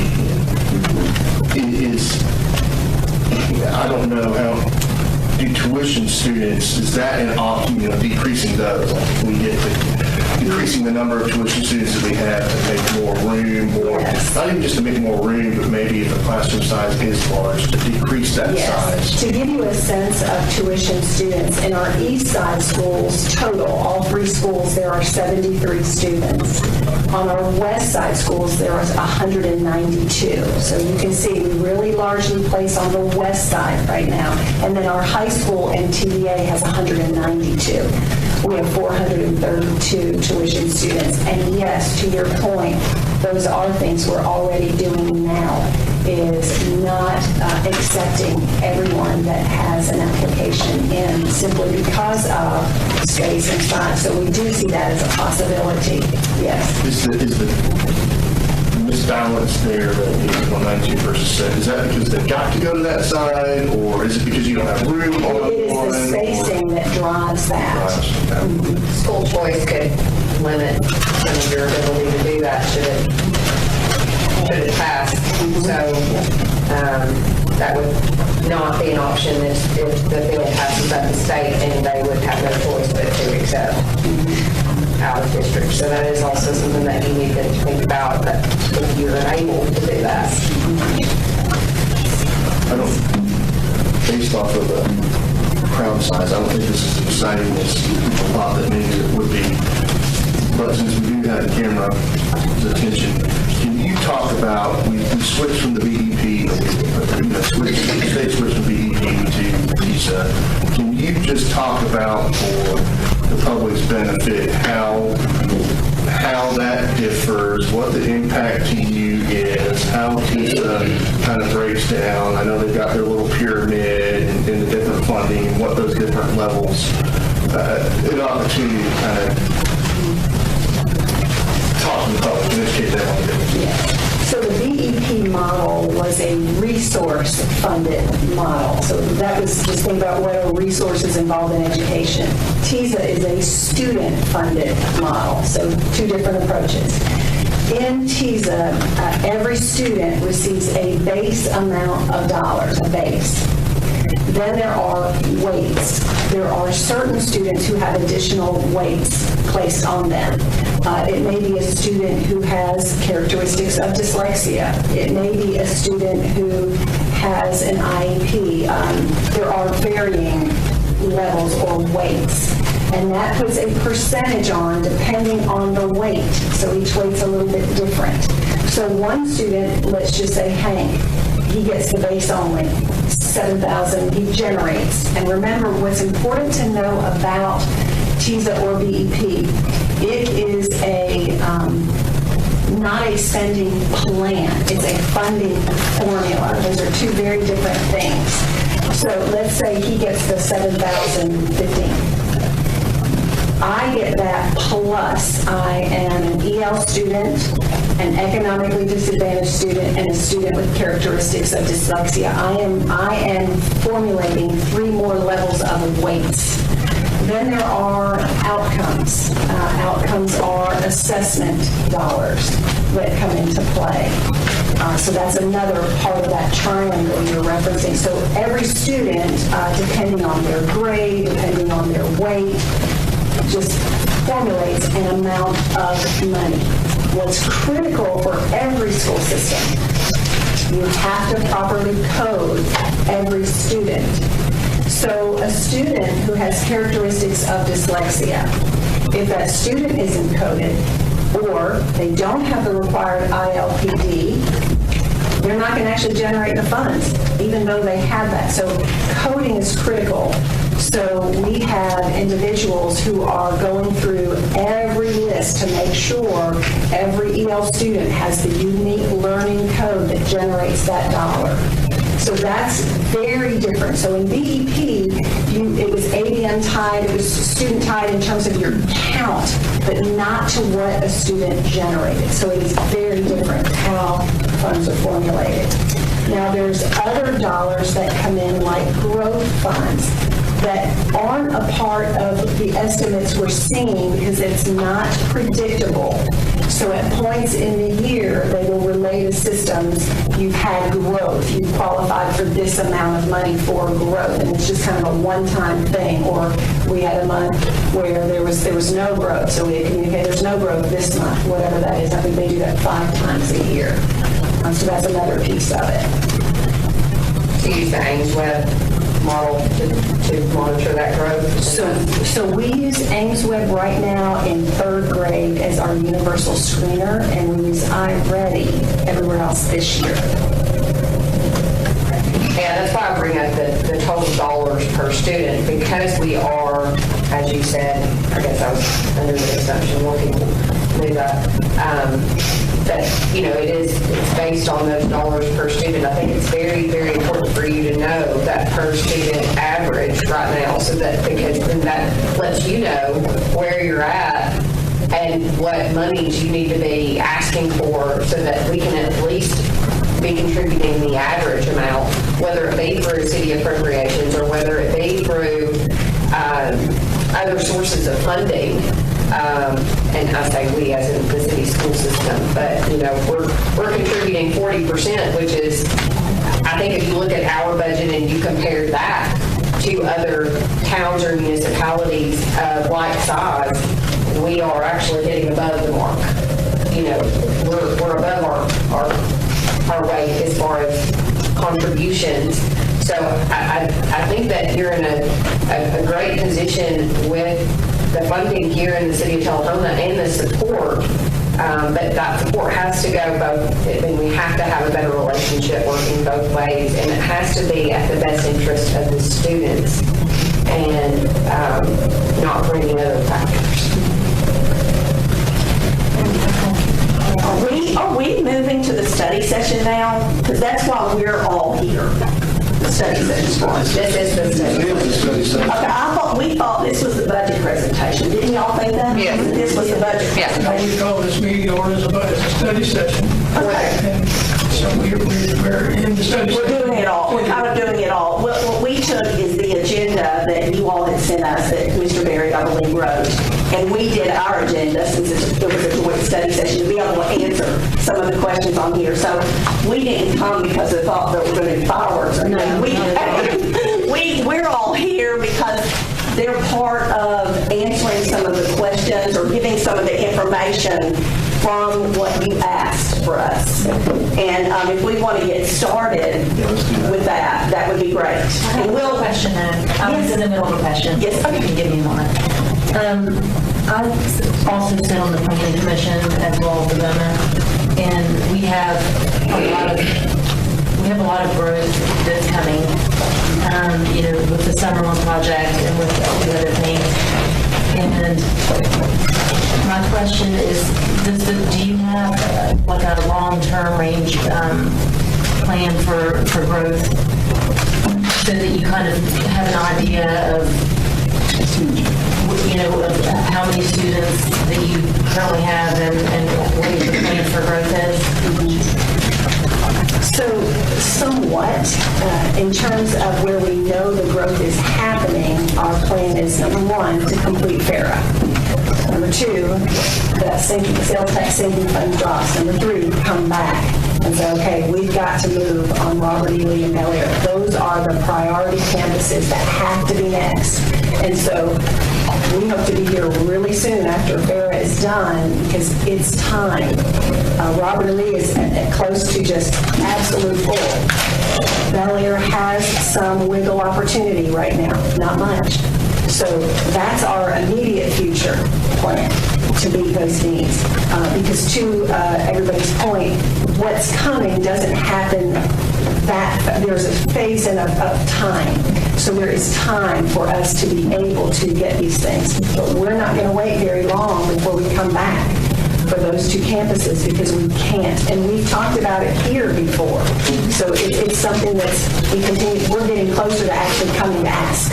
I've heard this. So I guess what I'm kind of getting at is there something like a long-term range plan that you have, like a physical thing that we would be able to review? And I realize like the larger developments like Summerlin, that will take some time, but my concern, you know, sitting on the planning commission, is some of the more medium-sized, or you know, even a bunch of smaller subdivisions that might come a lot quicker. Even, and so to me, like I'm always trying to weigh out, what I think that we can handle. Yes. While we don't have a document that you can review, Hank does a great job. There was a recent one where he made a comment back to Mr. Rush, hey, if this is coming, the city's going to have to help us with adding on to a campus. If he's front loading, we're getting close to, we're going to need to add to that building. And as you're on that planning commission, I would appreciate you keeping in mind those two ends, because they are the two that are bearing the weight from some of these projects, and that's why we will need them sooner than later. Now, we know FARA will help us because it will pick up some of our out-of-district that we might move, and that'll be great. But it's not the answer. I think a capital building plan would help us if your board would develop, I think is what Ms. Wilson is getting at, if your board would develop, from your perspective, a capital infrastructure and building growth plan, or here's what we see is next, and here's where we would like to go, and that way we kind of all stay on the same page, especially when we're voting on these things. One of the things I was also going to discuss is when things come for us to pass in the Planning Commission and in the BOMA, usually in our agenda packet, there will be for each item under consideration a section with the department heads, the different department heads of the city that they will give, their thumbs up or thumbs down, or if how they see whether or not this particular subdivision is a good idea. And we get that from every department head. And I have often questioned why the Board of Education wasn't part of that, because, that is a huge, to me, is a huge piece. Because schools are so expensive, I may be kind of quoting old information as it changes daily, but in the last time I looked, it was, like $42 million for a typical school. So is that incorrect? That'd be about the cost of a grammar school. Right. I'm talking about Wilson County, Rutherford County, Williamson County. They're opening, the three of them will open up, at least between them, grammar school per year. Middle schools are 60 to 80. High schools are 120 to 150. And Becker County is even building new schools, with their growth, and it's all trickling down to us for sure. And even though we're landlocked, we are seeing that expansion. I think you are wise in planning for the expansion of Bel Air and Robert E. Lee. So we would love to be included in some of those forms. Since I've been here for 4 years, I've only seen a form like that once, and it was in my first year in the fall. I've never seen one. You mean for me signing off on anything related to. I would love to. We need to make sure that and Kim, I apologize. On our agenda, it just said budget presentation, so I wasn't even thinking about. This was the study session that you sent us and requested. Yeah, for some reason, I was thinking we canceled that, and tonight we were just doing. You canceled it, but you rescheduled it for tonight. Oh, yeah, that's not in our packets. Sorry, that's why I think that we just kind of went with the. That's okay, but I really I hope that we will, they've been here, it works at 7, and I really want them to be able to share, and they'll be fast. Absolutely. I think that's why we just kind of were asking the budget stuff, we just didn't see it in our. Okay, yeah, it was the one that y'all voted on. I believe you presented it to the whole board, and we were going to try to meet in April, but we know it's impossible to get everybody together, so it got moved. We got an email from Mr. Quick, and we moved it to tonight. Okay, so ready? Okay. Thank you so much. Chairman, you're recognized, and I apologize for not making it clear what we're doing. You've got issues that you want to bring forward, so you certainly want to get that done tonight. Yes, we would, because this is like everybody knows, May for schools is crazy busy, and we finding another time, and y'all are too. So finding another time would be very difficult at this point. So what we did was the one we were sent, and I think you wrote this, Mr. Berry. We just took this and tried to answer some of these questions that maybe y'all have too. And we brought the people that know it the best. So we're going to just start. Are y'all good with that? Yeah. Okay, good. All right. So you wanted to talk about the significant growth, which we've talked about. We feel pretty good about that. That probably will come up again.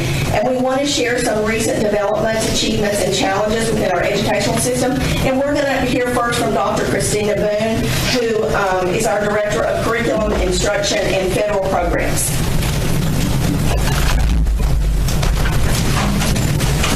Good evening. I have the privilege to serve as the Director of Curriculum, Instruction, Assessments, and Federal Programs. So looking at some of the highlights that I got to share and felt very proud being a new Tullahoma City District member and hopefully family member as I'm establishing relationships here. It was very exciting to be able to share Tullahoma's data.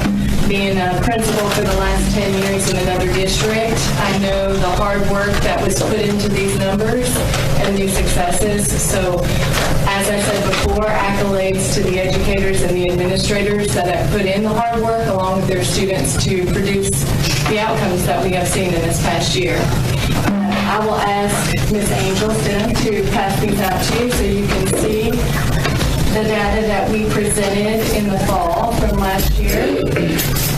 We had all of our elementary schools and middle schools show achievement gains in all subject areas.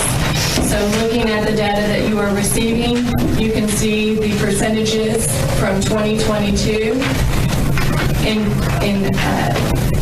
not highlighted, and then in 2023 we highlighted the achievement percentiles in each of these 4 subjects that are tested. And you can see the green and the gain of percentage increase for each of those subject areas. You can go down and look at the breakout of elementary, middle school, and high school with each of those subject areas, seeing the gains in all of our elementary and middle schools when it comes to that achievement. Then at the bottom, just highlighting the celebrations that our district has gained in every subject content area. Elementary has gained in every subject tested. Middle school has gained in every subject content area. And high school has had significant gain in science and are aware of those areas that they are focusing on this year. When looking at other data that our district has obtained in 22-23 school year, we went from a satisfactory designation, having a 1.5 overall score, to advancing and moving that 1.5 to a 2.2 overall, which is a great accomplishment. We had our school's growth did phenomenal in most all subject areas. Every school, we had 4 out of the 8 all have what we call a 3, which is at expectations. That's adequate growth for 1 year, all the way up to a 5. We had 2 schools that had a school letter grade of B. We had 1 school that received the designation as a reward school. And all grade levels in 4th and 5th grades and math and ELA either grew in all areas or maintained the same.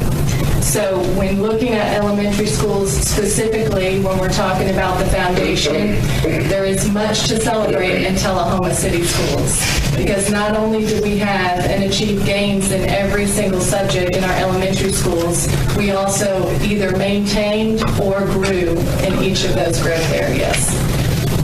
All EOCs grew or stayed the same in all areas other than our English and our Algebra 2.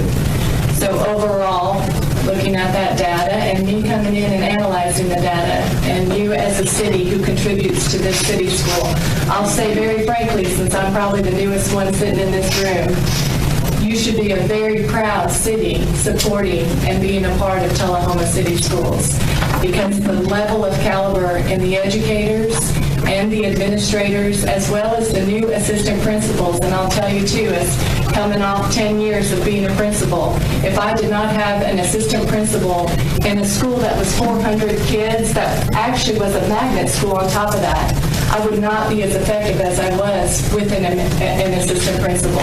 So kudos to Tullahoma City Schools for ensuring, whether it's top-heavy or not, that those assistant principals are in those schools. Because if we don't build a strong foundation in that elementary school, then every student is going to struggle. So I'm incredibly proud to share the data with you tonight and incredibly proud to be a part of Tullahoma City. Do y'all have any questions for her? Because we'll let her go on if you don't. I do agree that it is extremely something to be proud of. I do have a question, because you're analyzing, is this the first time that we've had kind of the data analyzed? I'm a data guy, so I love it. Do we know what with the English, do we know why? Do we see any correlation to why we are dropping in that? So from what I understand, some of the data in the high school has dropped over the last few years, grad rates. I can assure you, Dr. English, being first year at this high school, he is looking into the data, and Dr. Flowers is becoming a part, and this may be something you'll be excited to hear as well. We are creating an instructional leadership team, and Dr. Flowers will be a part of that. So we will be going on instructional tours throughout the schools, looking at our data as well as looking at teacher practices, because in order to analyze data like you know as well, we got to have more than just a data point. We got to get into the classrooms. We got to see how the curriculum's being used. We have to look at teacher practices. So along with professional development that we're intentionally trying to develop and strengthen, we are looking at all the avenues. So I would love to sit here in 2 years and be able to celebrate the growth that Dr. English and Dr. Flowers and all of our instructional team are going to be able to establish, getting in and digging into this data that we have. Anything else, Dr. Boone? So we're going to let her go ahead and go, because she actually has something else to go to. And I think next we'll have Dr. Treadway, and he's with TVA. And I think that there's been some question about TVA and the amount of money it looks like we're spending on the number of students. And I think you're really going to be very surprised at how many people are serviced by such a little amount of money, even though it's not a little amount of money. This is Dr. Treadway.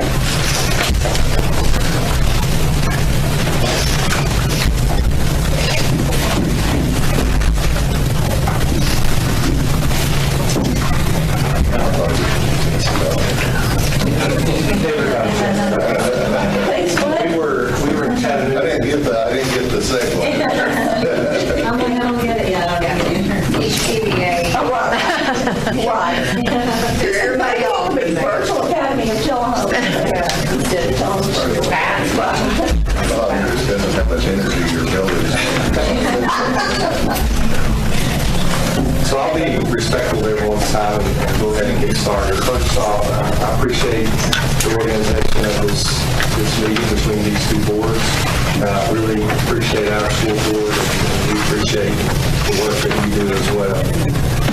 So as our board chair said, I'm Chris Treadway. I'm the director of the Virtual Academy, and I also supervise the alternative school, which is also housed there in the CSS building. We only have 4 employees, 4 full-time employees at TVA. There's me, and so my role is kind of split between Tullahoma Virtual Academy and the alternative school. And we have a career and graduation coach. We have a middle school teacher, and then we have a teacher who teaches digital CTE, digital arts, and in the spring, at no additional cost to the board because he's already an employee, he will also begin teaching a recording arts class. And our maintenance department, actually, I guess it was a cost of a wall to our board. Everything else was purchased with school innovation grant funds. As Dr. Stevens alluded to, we are implementing 7th grade next year. Again, we're implementing 7th grade at no additional cost. The same teacher will be able to teach both middle school grades. And we're very aware Dr. Stevens reminds me, yes, we want to grow, but we want our growth to be, we want to be able to sustain it, and we want to make sure that our hiring practices are with merit, and we're just not, we're not hiring anyone if the need's not there. You guys mentioned a lot about growth, and I really see this as an opportunity to be able to grow without having to build new buildings. So just kind of keep that in mind as we go through the presentation. So in the fall of 2020, our school board began discussing initially what would a virtual school look like. And through those discussions in 2021, it ended up in our 5-year strategic plan. So with that 5-year strategic plan, we have certain goals. One of those goals is student social interaction. And if you think about a true virtual school, we're really not a true virtual school. We're more of a hybrid school because we do have social interactions with our students. They come in to the cafe frequently. They come in to take midterms. They can come in and see our tutor. They can come in and complete their finals. And sometimes they just come in to hang out. So one of the things we focus on is student-to-student interaction, because what we don't want them to do is just become socially isolated. That's not healthy. Some of the other things, we've really worked hard to connect with our homeschool families, and we want to show them the option that we are. And in no way are we trying to say one option is better than the other option. We're simply allowing them to see what it would look like if they come to TVA, if they become part of the Tullahoma City School System. And from there, we hope they join us. And we have had several families join. We've started applications for next year, and we also have several homeschool. As Dr. Stevens mentioned, we have several out-of-district students, the tuition-paying students that are also joining. And again, we don't have to worry about space. We exist in a virtual environment.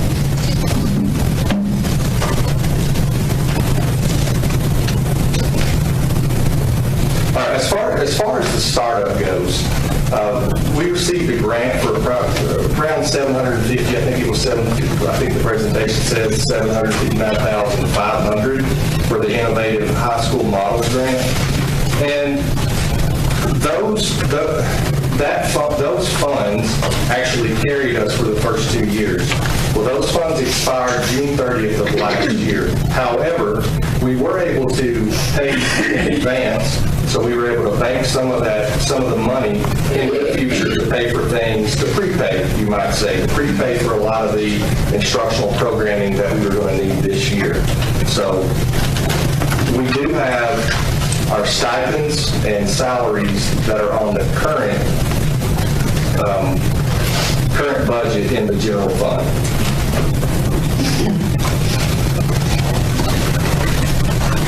All right, so everyone in this room is concerned about cost. All elected officials are concerned with cost, yeah? So the first goal, once we realize, all right, we don't have grant money anymore, right? It's different when you're using grant money as opposed to taxpayer money. The first thing we said, how can we cut technology costs while continuing to offer high-quality instructional programming? There were a couple of things. We really, really liked them, but there's a difference between what you really, really like and what you can pay for, right? And so several of those things we said, we're not going to be able to do that. And so we really carved out. I feel like we carved away some of the nice to have, and we left the need to have. So I feel really good about what we're left with. Is some of that other stuff super nice? Yeah. Do you need it?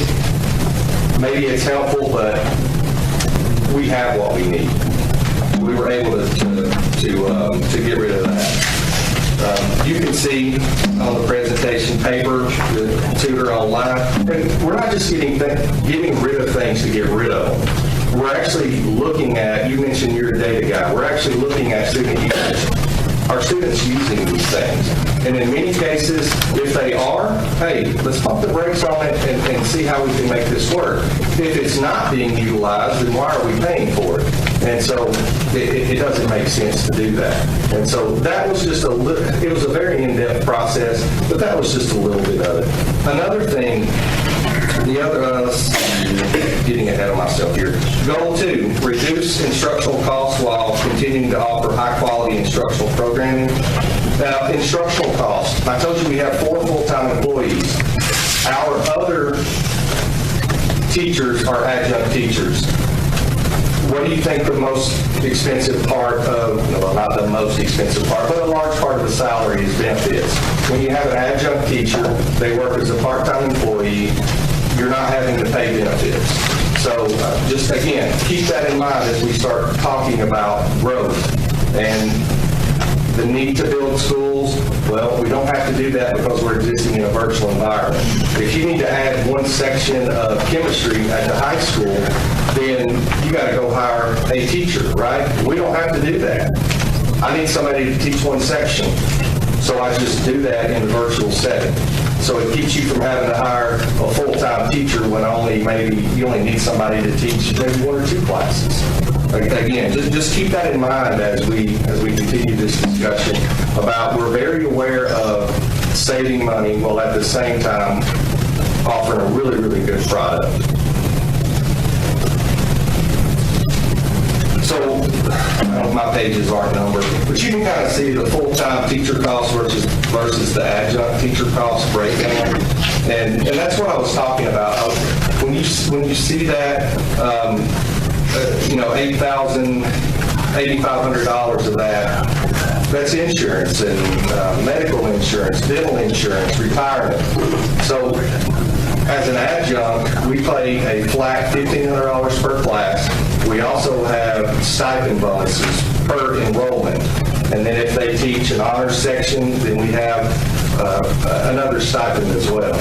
So, we're not, keep in mind, 4 full-time employees. So I'm going to speed up because I know that there's a lot to do here. So I'm going to kind of jump to the end and just kind of show you enrollment. So in 21-22, we had 22 full-time students and 38 flex students. Let me differentiate between full-time and flex. Full-time means they are enrolled in our student information system, which for us it's Skyward. They're full-time at Tullahoma Virtual Academy. A flex student is enrolled at Tullahoma High School. They're full-time there. You can take up to 50%, you can be enrolled at Tullahoma High School and take up to 50% of your classes in the Virtual Academy and still be enrolled as a full-time student at Tullahoma High School. So you can kind of see the steady increase. Next year, we've completed early registration. We currently have 265 students that will be taking at least 1 flex class. And we have right now 59 full-time students. So when we think about everything that the Virtual Academy offers, we can't just think about it in terms of full-time students, because we offer much more to the Tullahoma City school system and to its students and residents than just our ability to offer a full-time education. Anybody have any questions?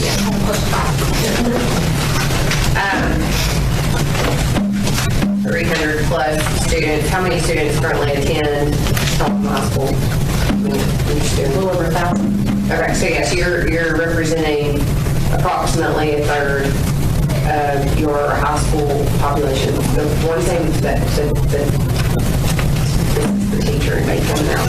The data I would want to make sure is that you don't have any correlations between that data we saw earlier, your dropping test scores and your growth, and how many students are going to flex pack.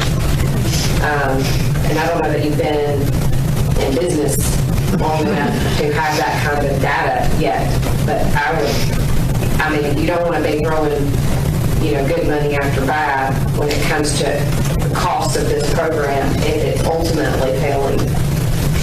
the students, from just thoughts in my head. Do we have any data with that right now? Not present. We just finished our third year of assessments. They still have access to guidance counselors and all of that at their full-time Yes. trauma-informed programs, anything like that with the, okay, good. And I think one of the things that is so interesting to me when I have time to go over and visit, so many of our students work, and they have to work. And it provides that flexibility that they have to have. And they're contributing, not just taking care of themselves, but families. And since I just had boys that graduated college, what I know now is that that is the way of the world. Jobs for kids that are coming out of college, they have lots of flexible hours, lots of flexible days, maybe in the office or from home. And the kids that are doing this now are going to really kind of have a step up. If that works for them. It wouldn't have worked for me. But if it works for them, it's wonderful. I think that the virtual academy definitely, I'm for that. There's obviously geared toward specific students, I feel like, that would be able to do this. What is the cost per student? So our cost per student is built into the district cost. I have not broken down the cost per our students. And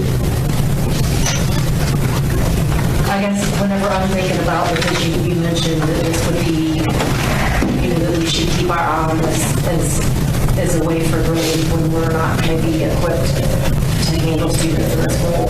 And I guess my thought about that would be, there are obviously certain students that the virtual academy would work for, and some of them, the more like lower income, maybe disadvantaged, or even special needs students.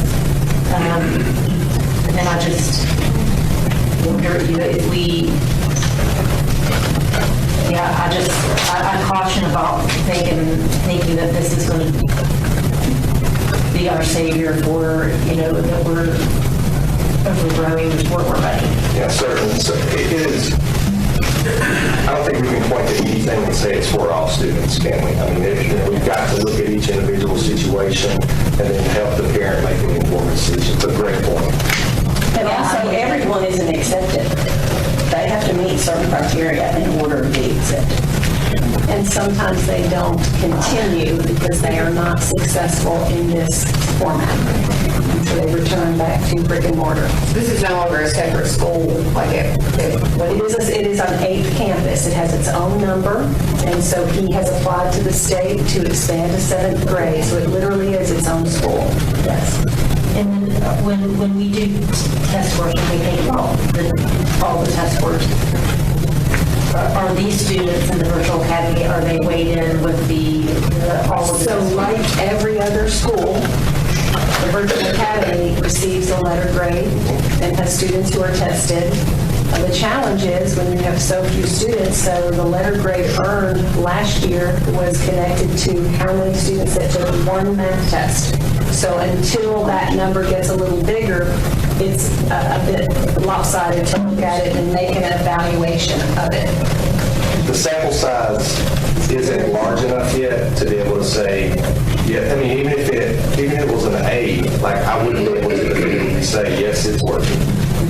And are there plans that we're going to continue to go, like, offer this to 6th grade? Yes, so our strategic plan, you go on there and look, and actually I think he's got a clip of that chart that's on our website. It talks about each year we're looking at graduating down to envelop other grades. Now, our middle school classes are smaller, and there's purpose there because the approach there's a little different. They actually do both synchronous and asynchronous. So there's time those students actually have to be on with their teacher all at the same time. So it's a little different, and you have to look at what's developmentally appropriate for the age you're serving. I have one question that's unrelated to anything else that's been asked. But an observation is there twice as many male students as female students in your flex program. it's a significant driver there. What's the reason? I don't have an answer for you, sir. I don't know. It is open to all students, and all students, regardless of gender, are equally recruited and given the opportunity. So I would have to look into that a little bit more.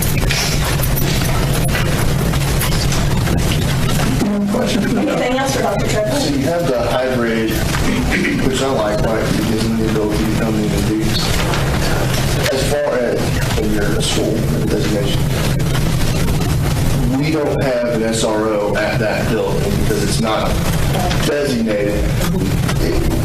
What keeps us from designating that as a school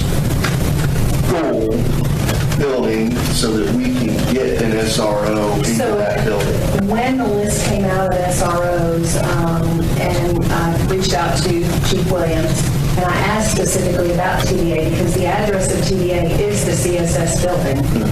And he pulled the list because that came sort of from the governor's office, and sure enough, it was not listed. I went to a superintendent conference in Gatlinburg in September, and I spoke to the safety coordinator for the state, and I explained and had talked to Chief Williams about the CSS building actually on a day-to-day has numerous students inside. So we have special needs preschool who their attendance shows up at FARA, but they're physically at CSS. We have our Little Cats daycare.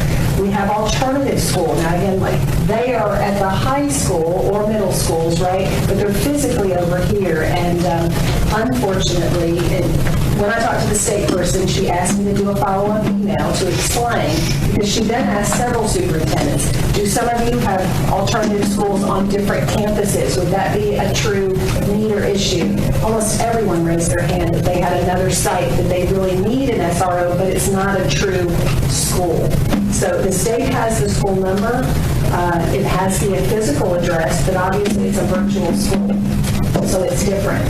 I know that the police department will certainly check on CSS and do walkthroughs, and we would certainly welcome MSR to be there because we do have very different students there of all ages, from 6 weeks to 18, and vulnerable populations there too. The private alternative schools would not be high on the radar. Let me make a comment about your SROs in your school. This is a general comment about all the schools. I recently had a contest called What Do I Like About Tullahoma? And this was a contest for all K through 5 students in all 4 elementary schools. And we picked 12, 2 from each grade. But there was one particular essay, I'll call it an essay, that I received that will stick with me forever. And it related to your SROs. And I had observed in going to the schools what a special relationship the children have with the SROs. In every school. They believe the policeman is their friend, big time. This particular essay said, it's what I like about Tullahoma. I like Tullahoma schools because we have no shootings here. That came from a 2nd grader. For a 2nd grader to even have that thought was terrible. But on the other hand, to have that thought that I'm safe. Yes.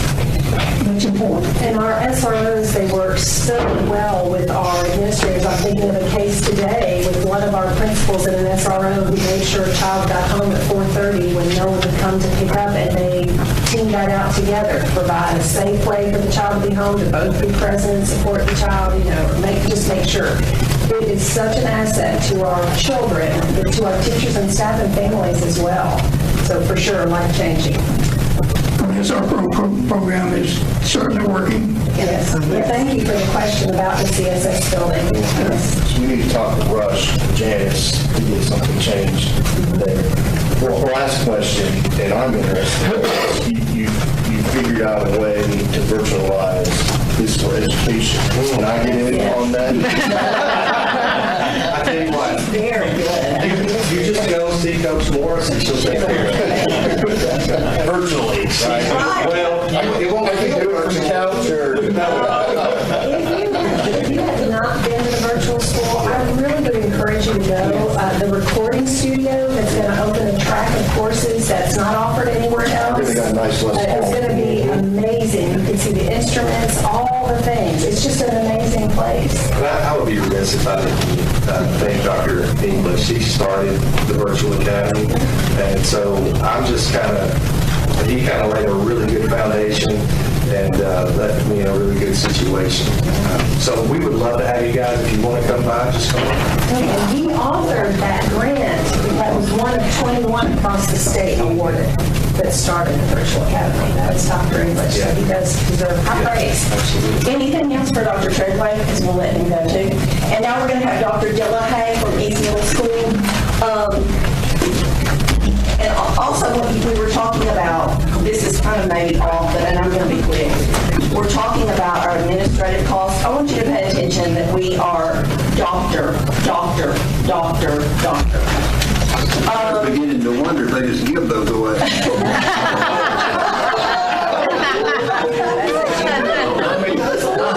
had this young man. Just asking. But we have such a fantastic, strong administrative staff. And if they aren't to the doctorate yet, they're probably close. And they have lots of years of experience, 35 years. Our assistant director, 35 years, Dr. Morris. And that counts for a lot. Okay, Dr. Dillon. I'm all mine fair and square. Thank you, guys. I'm Woody Dillahay. I've lived in Tullahoma for about 44 of my 47 years. And I basically came tonight to say thank you.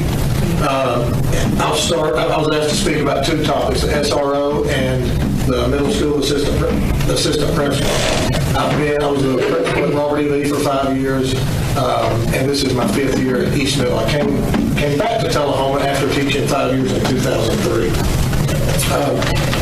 I thought you guys would maybe enjoy hearing what our students and some of our parents thought about our SRO. So I asked 4 students this morning, just called them in the hall, what do you think about having our SRO?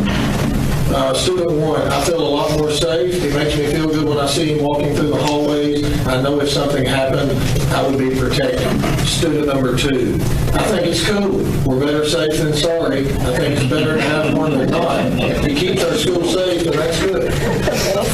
Student 3, I feel safe and more protected. If something happened, we'd be okay. Student 4, I feel more safe. He gave us more support with the fighting off campus. We enjoy talking to him. Honest reporting. Parent 1, I think his presence in the school is helpful to the staff. The students feel safer. It makes me feel good with all of the nonsense going on in the world today to know that we have an SRO in the building to protect our students. I go to many athletic events, and I really like seeing the officers there. Parent 2, I feel more comfortable with the SRO in the building. He helps cut down on fighting and other disruptive behaviors and is there in case something tragic happens. While I know there are no guarantees, knowing someone is there to defend our students is comforting.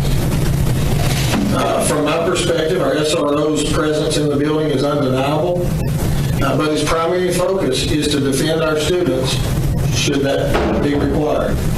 As an administrator, it is comforting to have our SRO in the building, and at the same time, it's horrifying that we even have to consider such heinous acts against schools. Our society has changed immensely during my 26 years as an educator. I want to personally thank everyone in the room for recognizing the need to support school safety through the addition of student resource officers. There has always been a gray area regarding off-campus incidents. Did that happen on campus or off campus? Did it start off and come on? Having our SRO has really helped bridge the gap between home and school, and ultimately gives us a better chance to provide excellent educational opportunities to our students and support our families. Thank you all so much for providing the SROs. I was also, any questions on SROs before I move? I was also asked to speak about having full-time assistant principals. When I went to East, the principal split time between East and West, one day at East, one day at West. And I'm very grateful for a full-time assistant principal at East Middle School. I mentioned previously that many changes have occurred since I began my career in education in Fort Valley, Georgia, 26 years ago. In the administrative realm, this is back then, a professionally licensed tenured educator was evaluated once every 5 years, unless they elected to do what was called a portfolio. And that could postpone their evaluation off to the next 5-year period. Today, to sum that up, teachers were evaluated once or twice every 10 years. Today, we evaluate teachers 4 to 8 times per year using the Project Coach model. Some in our state use the team model, which involves 2 to 4 longer evaluations each year. There are other models across the state used as well. Compared to when I began my career, Tennessee administrators conduct 10 to 30 times the teacher evaluations that they did 25 or 26 years ago. If we include mid-year and summative evaluations, that number goes up further. In addition to increased evaluations, disciplinary issues in schools take more time to address. We've gone from smoking porches to tobacco citations. We've gone from corporal punishment to suspensions. This year at East Middle School, we've entered 775 disciplinary incidents into our computers. Many minor infractions would not be included in this number. Nor does this number account for the related parent meetings, DCS referrals, police interactions that go along with some of those disciplinary referrals. To close, our full-time assistant principal has been a true blessing considering the uptick in administrative responsibilities, including evaluations and discipline, but also including IEP and 504 meetings, safety plans, personnel, interviews, school improvement planning, grant monitoring, safety planning and protocol, athletic supervision, administration of state testing, response to intervention, dyslexia ILPD, budget and facilities maintenance, and threat assessments, to name a few. I would like to thank our city and our school system for the much-needed, valuable support provided by our assistant principal. Thank you, guys. Any questions for Dr. Dillahay? Talking about the SROs, I guess you got kind of this school safety bit here, maybe. On top, SROs are one tool, right? What are other steps that we're taking to make sure that we're safe? Talk about threat assessments, what do those entail? Is that a different segment? Yes, we'll talk about that later. Yes. We'll put on that. Thank you, but there's many things. Thank you, Dr. Dillahay. And now we're going to go to Dr. Duncan.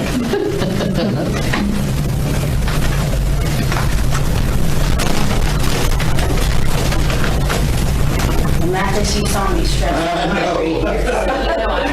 It's not going to accuse you. Okay. One of the things that I was going to speak to you all about was our out-of-district numbers. We've kind of reviewed those in terms of the data, so I won't repeat that, but I will let you all know that we do, prior to accepting any out-of-district students, we are required by state law to hold a 30-day open enrollment window, which open enrollment is for our in-district students who wish to request transfers to other schools. So if you were zoned for FARA and would like to request that later, we hold a 30-day window for that. 2 weeks prior to that 30-day window opening, we are required to publish numbers by school and grade level that show how many available seats that we have. So those numbers are currently available on our district website under the Enrollment and Registration tab, and that tells you exactly how many available or open seats that we have, or in a lot of cases don't have. There are many grades that have 0 because we are not going to, we have a certain class size that we want to maintain. We do a lot of backwards math to make sure those numbers are preserved and that we don't go over in those classrooms and those grade levels. One of the other things, and you had a great segue for me, was some of the changing needs in terms of meeting student needs, addressing student mental health, addressing student behavior, meeting needs of the community. One thing that I would like to stress, and I've been fortunate to have some conversations individually with some of you about this, is a lot of these needs are not unique to the children in our schools. They trace back to roots of larger areas of need in the home.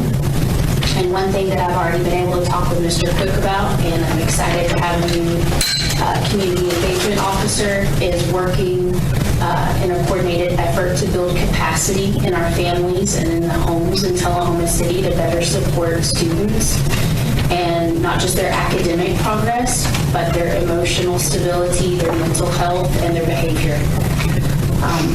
So I don't think it will come as any surprise to you all, and I would even say this was pre-COVID, but certainly post-COVID, there's a rise in numbers of anxiety and depression. Helping children at a much younger age face these issues and work to find them resources, appropriate resources for that are developmentally appropriate. One thing that I do on a regular basis for a variety of reasons is every Tuesday afternoon at 1 p.m. you can find me at the juvenile court session in Coffee County. And that is a very common theme as the judge is going through the docket and addressing various charges for various juveniles, not just for Tullahoma City schools, but Coffee County schools and Manchester City schools. It's something that we are all working to address. One thing that we are all very cognizant of as educators is Maslow's hierarchy of needs. And that, in essence, tells us that if a student is not fed, they are not getting their basic needs met, if they do not have a sense of belonging or a sense of security, that when they come to us at school, they're not ready to learn. Their body, their mental state is in survival mode, and those basic needs must be met before we can begin to teach them higher order thinking skills. So we are very fortunate, and I am extremely appreciative for the funding that allows us to have 2 full-time social workers for our school district, as well as 2 BCBAs, which are behavior consultants. We work in conjunction with a variety of community resources, charitable organizations, to help provide referrals for mental health services, behavioral therapies, food, clothing, gas cards in a lot of situations if there's transportation issues. We are trying to help meet families where they are and help work to get those students ready for school and ready for learning. Some of the area entities that we work quite commonly with is, unfortunately, our crisis. We have to call for a crisis situation. We work with youth villages. Unfortunately, those instances are on the rise. A lot of times that will present itself in a threat assessment situation. If there's a threat of harm to others or to self, we will involve crisis through youth villages. We work very closely with our local DCS office. Fortunately, there are 2 branches within DCS. There's, of course, CPS, which is Child Protective Services, but we also have an FSS branch, which is Family Services. And we have access to them through the court, and that allows us to get those referrals and follow-ups for whether it's mental health service or intensive in-home counseling for the students and the parents, which oftentimes is most beneficial. We contracted this year, our community health coordinator, Gina Bumbalo, and I worked to contract with a company called Care Solace. It's a third party that helps to connect not only our students, but our staff and their families with a variety of services, drug and alcohol services, mental health, any kind of therapy, counseling. And so far this year, we've had 44 referrals with a total of 1,544 communications that this third-party service has helped in establishing appointments, follow-ups for those appointments, follow-ups to the school in terms of the progression of have they been to the appointment, has there been any kind of follow-up that we would want to reach out and get communication on. One thing that we have noticed, unfortunately, in the last few months is that it is getting increasingly difficult to connect students with those services because of lack of providers. One of our most commonly used services is Health Connect. If you may be familiar with that, they're no longer accepting new patients. Centerstone is another highly used entity in our community. We are fortunate. We do have a school-based therapist that serves 3 of our schools at this time. For 2 years, we have been approved and on a waiting list for a second school-based therapist, but Centerstone has not been able to fill the position. So that leaves 3 or 4 of our other schools that are not receiving those services. We have Mental Health Cooperative. That does help provide a wide range of services, as well as med management, case management, in-home. The Rafa Center in Manchester, SOCAT, which is a state-funded grant program that is a wraparound service as well. Global Health Behavioral Therapy, which we are having to utilize more often with much younger children. And then, again, just another example of the difficulty in connecting students with services. Vanderbilt Center for Child Development is one of only 2 places in Middle Tennessee that can assess and diagnose for autism, and they're at an 18-month-plus waiting list right now. We do have a very inclusive and a very specific threat assessment program as required by state law. We have, all administrators in all buildings have been fully trained. We have a universal notebook of policy and procedure that we follow. And for reporting as well, we involve our SRO and or a call to law enforcement when necessary. This involves not only threats to others, but threats to self. Tennessee recently passed a mass threat law that involves mandatory zero tolerance for a threat to 2 or more people. So that is something that we have incorporated into our policy and procedure and practice. We do have a lot of behavioral intervention steps. We have teams that get called in. The schools, of course, have their standard procedure and protocol for intervention. At a certain point when it's kind of been tapped out, then we will call in. A lot of times I'll receive a phone call, the social workers, the behavioral consultants, and we work together with the parents and sit down as a team and look for root causes, potential innovative ideas, things that we have, resources that haven't been tapped into yet, and try to create a full 360 safety net around that student for plan and intervention. Sometimes, unfortunately, those aren't successful, and we do have to involve the court system so that we can mandate certain referrals and interventions, bench ordered. One thing that we are seeing is difficulty in serving juveniles at a much younger age with much higher needs than we're accustomed to, and just simply having resources that are geared or appropriate for an elementary student who has maybe special needs and a high behavioral need issue. There are just not providers that are equipped for those types of cases at this time, especially not in Middle Tennessee, rural Middle Tennessee. So if I were to make requests, just as working with you all in partnership, is that I would like to continue looking at this as not just a school system issue, but as a community effort, something that behooves us all to work to address, again, going back to that building capacity in families, not just to have better students, but to grow more productive, healthier citizens for our community. That was a whole lot of summary. So if you have specific questions, by all means. Anything for Dr. Duncan?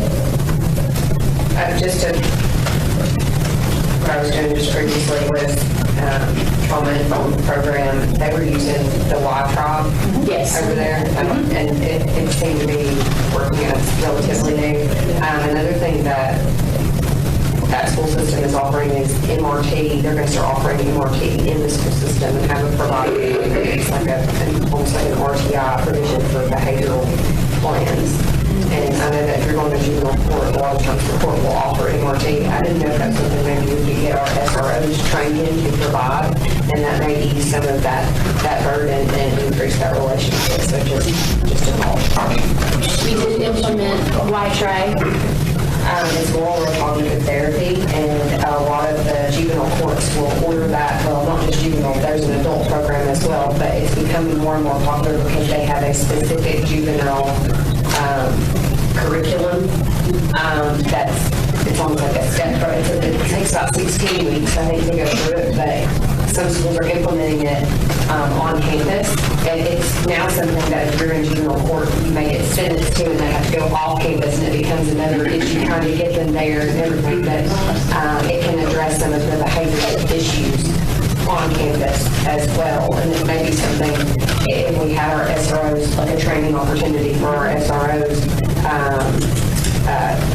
that they can provide that's relatively cheap and a way to combat some of that. And that's something that I saw some of the school systems were looking into. And I'm glad that you're going to juvenile court because that's a relatively new thing too for our school systems to be involved in that. But the behavior at school, they're there, 7 to 8 hours a day. Those probation officers and those things, I mean, that's very important to have that data, and that piece was missing for so long with our juvenile court system. So kudos to Tullahoma City Schools for getting ahead of the curve on that. Some moral or cognitive therapy? Yes. Yeah.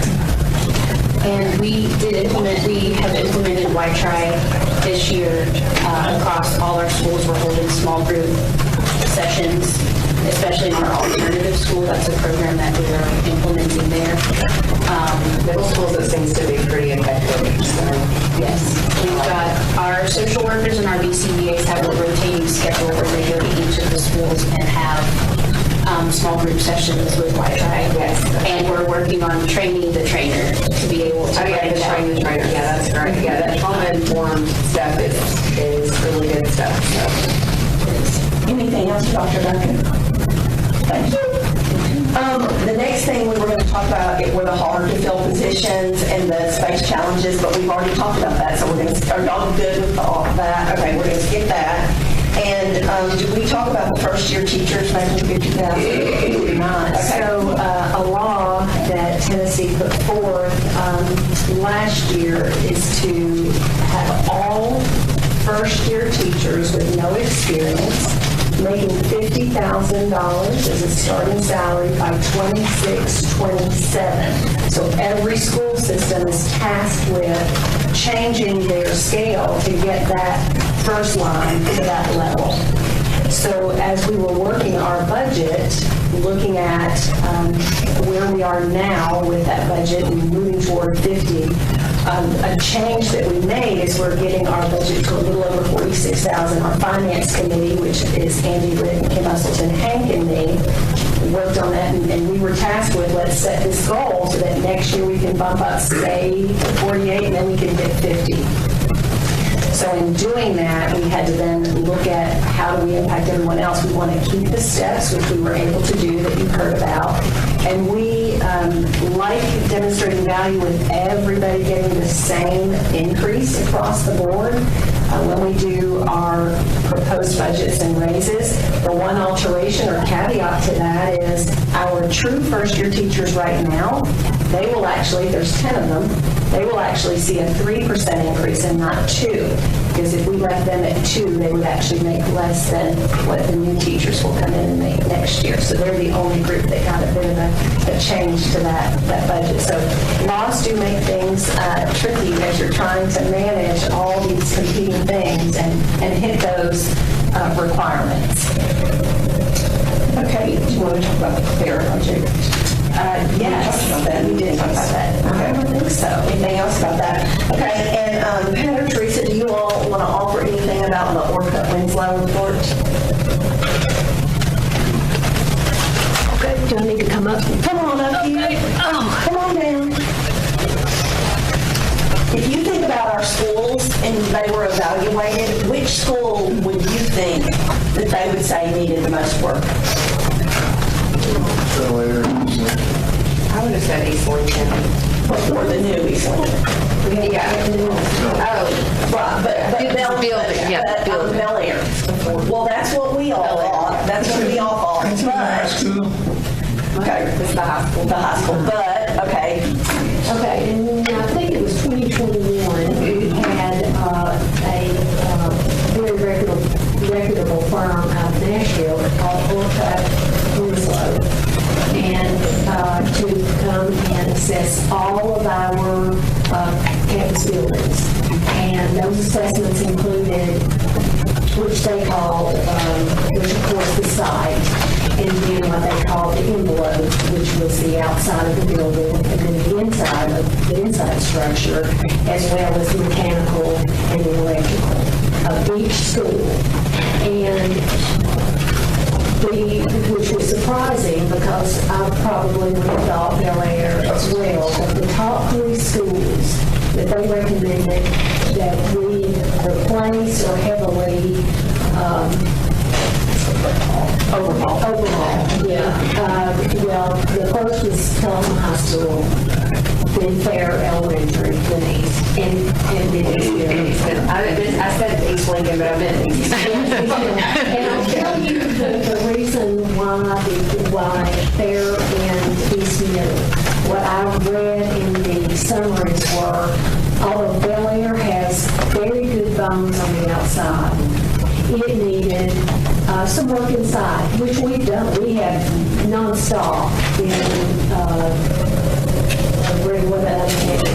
I'm sorry, I'm blank every time I think of the word. We have new ceiling tiles, we painted it, we have new HVAC, lights. Yes. We've done a lot. And we've also... Still need a lot. Yes, and we've also had a lot of testing to make sure there wasn't, anything, because it is an old school. Bel Air and Tullahoma High School were both built in the 1950s, I believe. So we're coming up on 75 years for those schools. But like I said, in the way that things were built back in the day, they were the bones, like the high school bones of the high school.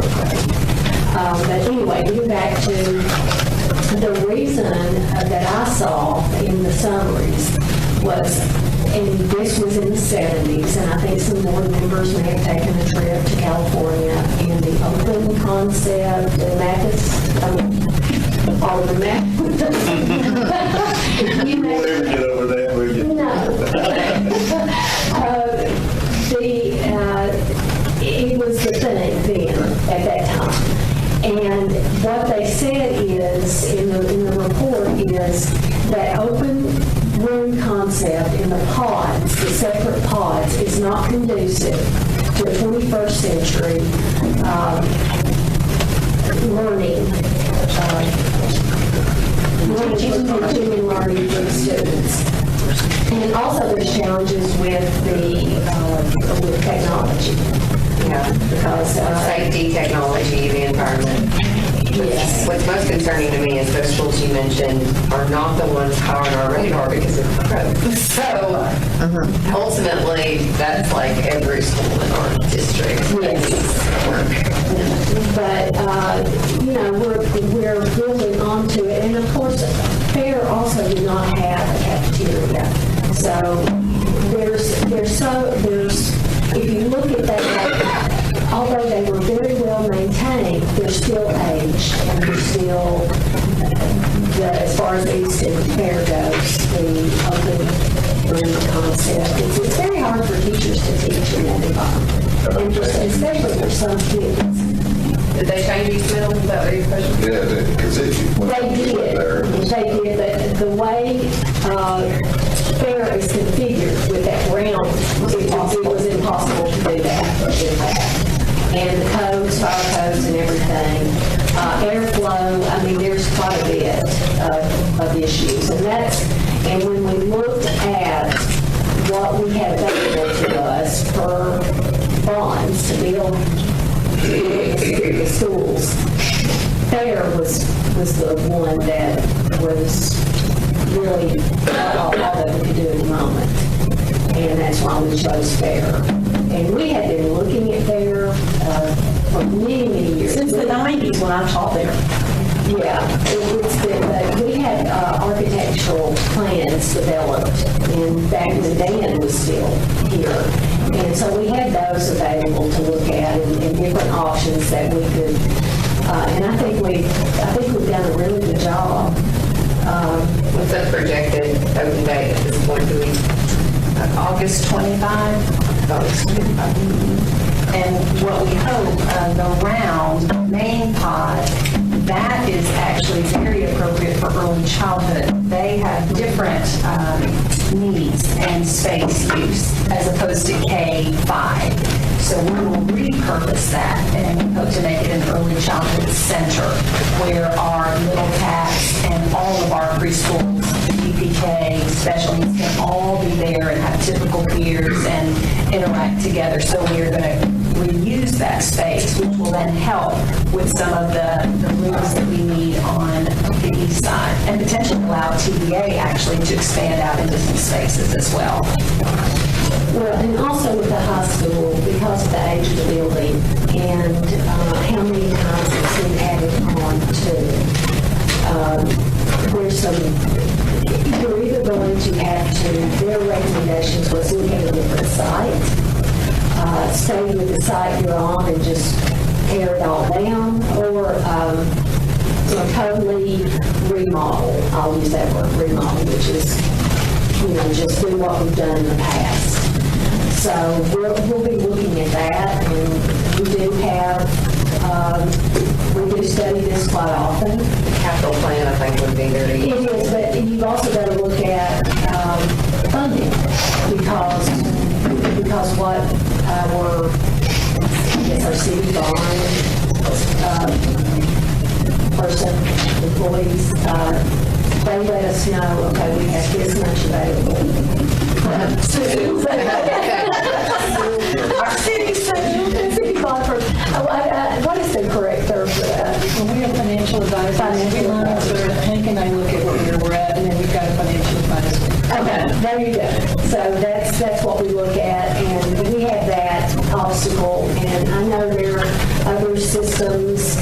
I think they have maybe had property increases or tax increases, and we don't want to do that. We want to maintain what we have.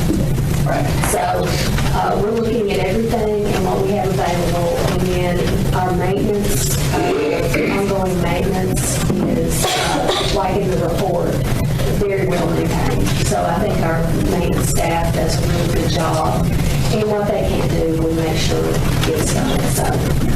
Any questions for Teresa? Pat also serves on maintenance. Yeah, well, and that's my big issue, obviously, school safety, as well as the capital and the kind of plan. And, I do touch on what you said. We don't want to end up having to do a tax increase, right? If we do have to do one, not this one, maybe another one. But incrementally versus getting into a situation where we say, hey, because we haven't done something and we weren't prepared, instead of that, 2 cents, 3 cents, 5 cents, 10 cents, we're going to have to hit you with a 50-cent tax rate so that we can build this that we've got to have tomorrow. What we've been able to do in the past is we've been able to pay these off and then start anew. So that's how we... As long as we're able to continue that, as long as it's funded enough and we're able to continue that, we don't get into a situation where that's not enough. And that's what I want to make sure that... That would be a high school. That would be definitely a high school. $100 million. Yeah. Well, our city schools, I've looked at some of your financials, and you guys are in a better position with roughly the same budget than our entire county and Coffee County. So, good job with that. Thank you. Any other questions for them? I know we can talk about maintenance of buildings forever, and obviously, I think somewhere on down the road, we do need to have a meeting just about the high school in the future. You know, because that would be just a meeting. Okay, good. Thank you, Teresa. Thank you, Pat. And now Andy is going to talk to you, because I think this is just very interesting. It's probably information you all would like to have, busing and buses. Yes. One question, is everybody using this? No.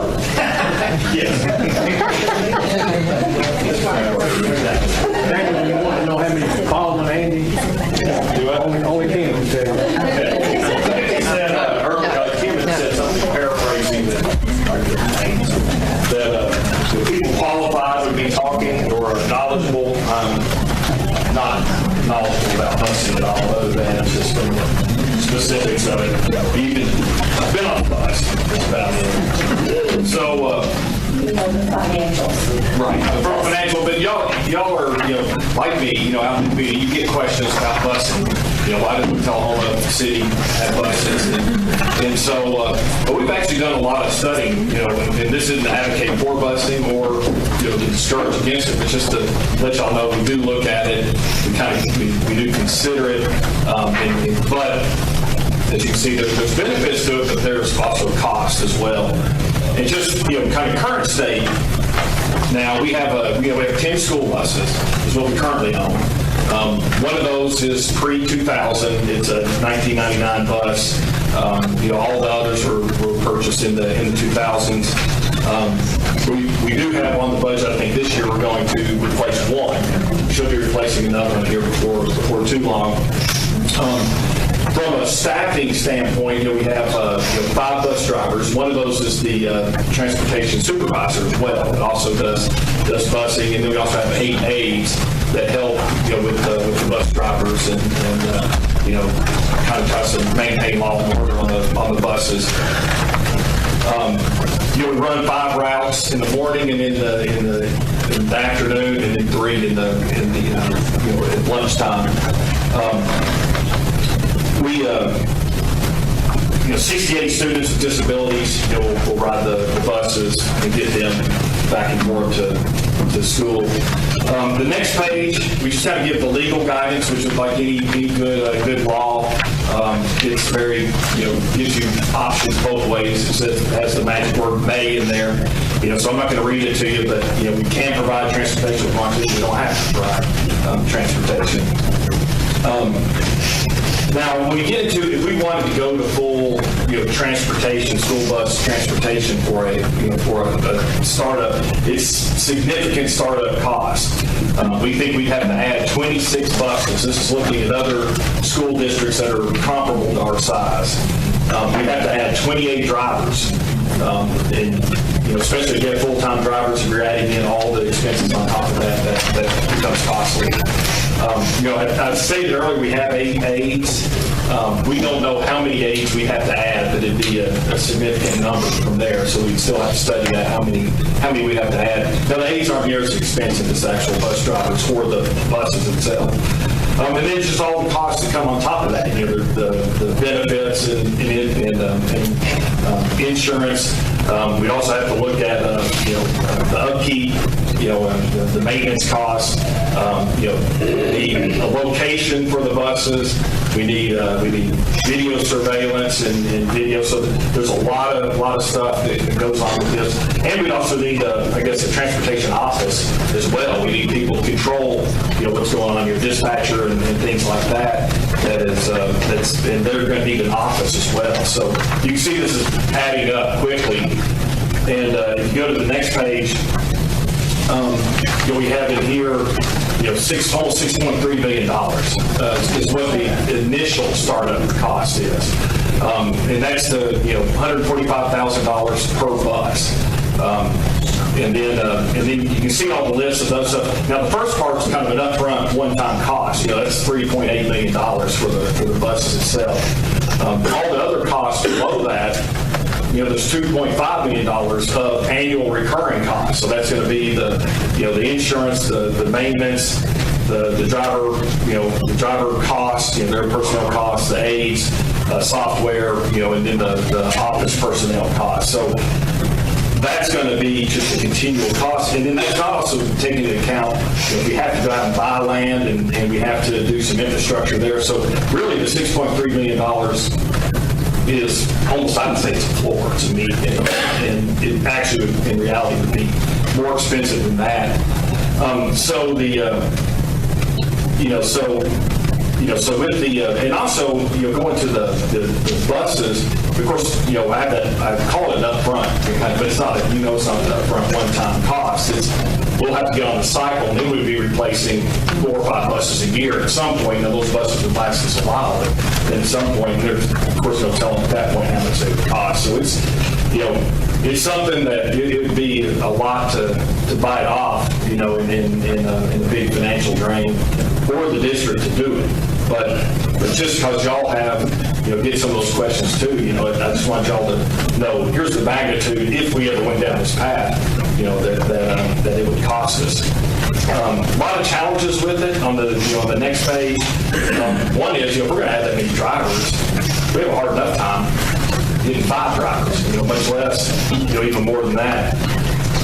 And then, of course, if y'all driven around on the roads, a lot of our subdivisions are just not really configured for buses in a lot of ways. So there have to be either bus stops or things like that we would have to put in.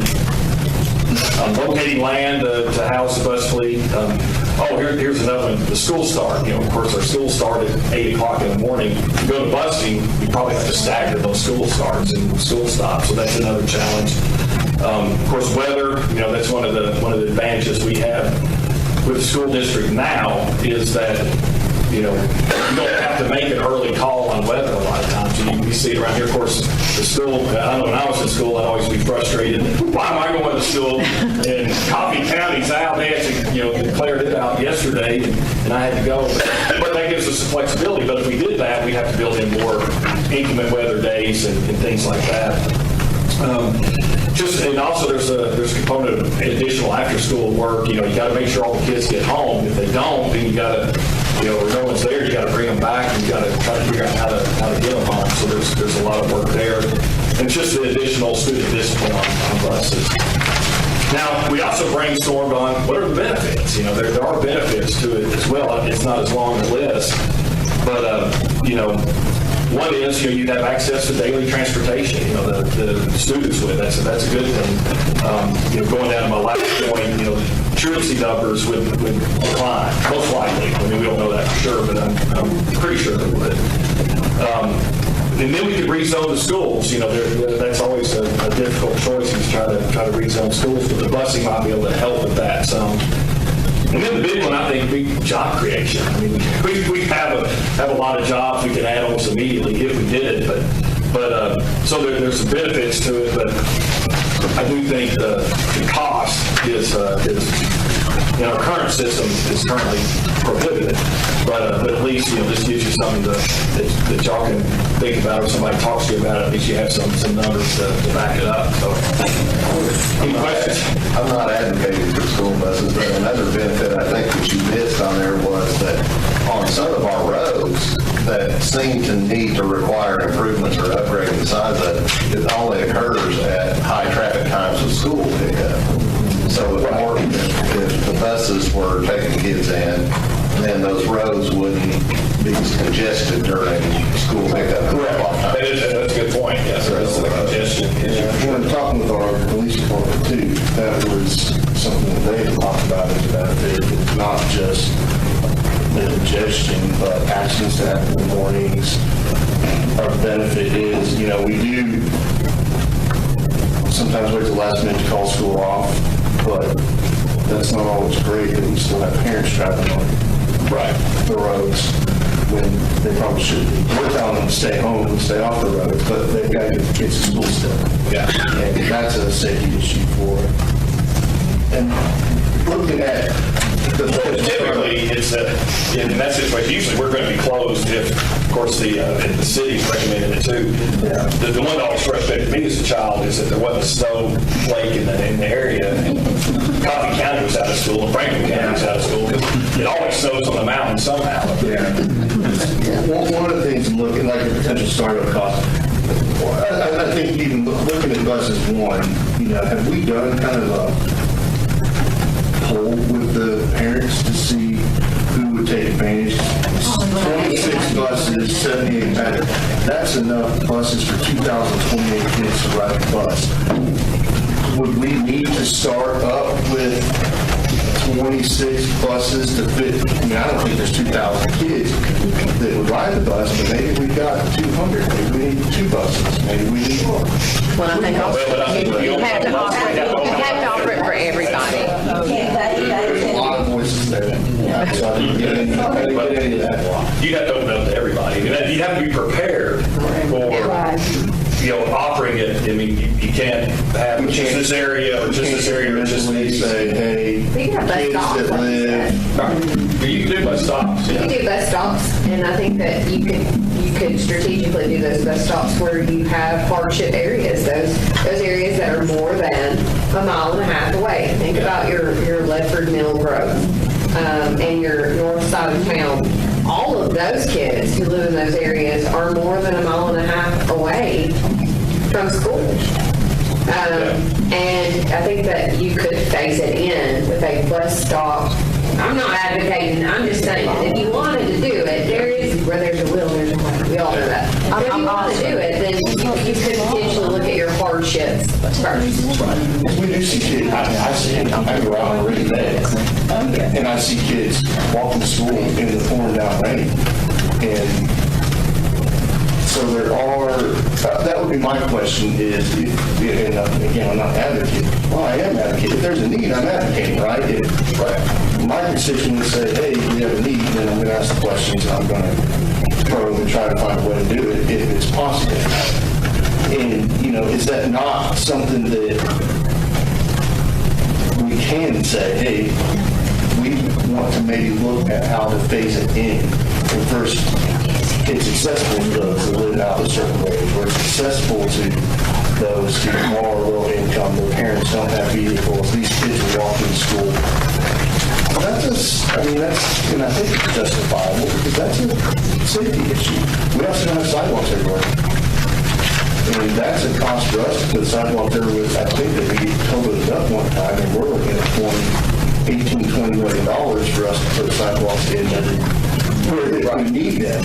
And so the cost of that versus something here. And so that would be my kind of ask is, this is a huge number, and I think it is a scary number, but I feel like there might be a less scary approach if we look at a needs-based type deal. And that would kind of be my challenge, is let's not look at the worst-case scenario. Let's look at, is it possible to help some of these that we know need help? Yeah, I think we also need to think about, as we're planning for the future, I know from working in Bedford County, if Tullahoma City Schools all of a sudden started opening up busing, we're going to get a huge, massive influx into Tullahoma also. So as we're planning for the future, that's something we would also need to think about, because a lot of the families do not come to Tullahoma because there's not buses, but they've said they want to live in Tullahoma. So that's something else to think about. And I don't know how we would phase it in, because legally we would have to offer it to every student. You couldn't do it.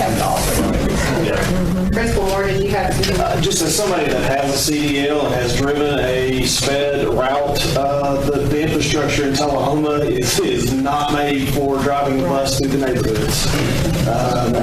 If it's a four-way stop and you got a car there, you got to let the car go. You got to swing out really, really wide not to go in these ditches. So there would have to be, you talk about sidewalks and things like that. There's a lot of road work to be done on that side as well, to get buses through neighborhoods. So just throwing that out there is just somebody that has lived it, done it. You may have more work in roads than you have in sidewalks down the road. Yeah, so, I think these are all valid and not discounting, but I do think that This can't be, the worst case scenario can't be the only scenario. There's got to be. Oh, I don't think we get a worst case. I don't think we get a worst case We can't even come close to getting a worst case scenario. Manchester has buses, right? Sure. Manchester City does not. Manchester City does not. Coffee County. Coffee County, Bedford County, Bedford County's a huge area. And they have to stagger their school start. They do. I think that would be one of the hardest. What, 7:25? Amy, tell about your kids. I have 3-year-olds that have to be picked up at 5:50 in the morning to get to school at 7:25. Because there's not enough buses, there's not enough bus drivers, and we're putting 3-year-olds with special needs on a bus at 5:50 in the morning. And then I've heard also like students that ride the bus and say a bus driver calls in sick during the day, and That happens at least once a month at my school where, hey, bus 57 will not be running this afternoon. Even though bus 57 brought all these kids to school, the driver got sick or something happened, or they're having to cover other multiple routes, and then we're having to call all of these parents and saying, now you have to find a way home for your child. It's happening daily in Franklin County. Yeah, there's just not enough bus drivers. It's been happening since the beginning of the time, the beginning of buses. These are all, and I'm not discounting what anybody says. Worse now. I think it is worse now than it's significantly worse now. I think also because of the behaviors on the bus. yes, very much. Because a lot of people will not do it. In Franklin, I know in Franklin County, where I'm getting phone calls still daily with Carson School that this bus will not be running, that bus will not be running.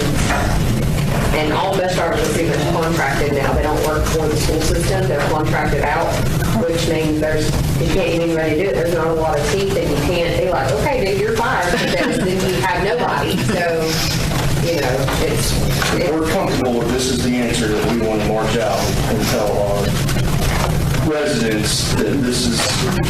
Well, I think this is why. I think it is settled that if we offer it to one, we got to offer it to all. We have to set it up to be able to accommodate everybody. So I mean, they have exceptions for special needs now, right? So that's not a one at all. That's you have That's a federal. We are. State law is, I'm No. Go ahead. But state law is if you offer it to one child in your system, you offer it to everybody in the system, subject, of course, to the distance. But transportation for special needs students is part of special ed mandate. So it's a separate consideration. So that'll be something we need to talk to Rush and Janice about. Looking at in-phase things like that, we'll offer it to those who need it.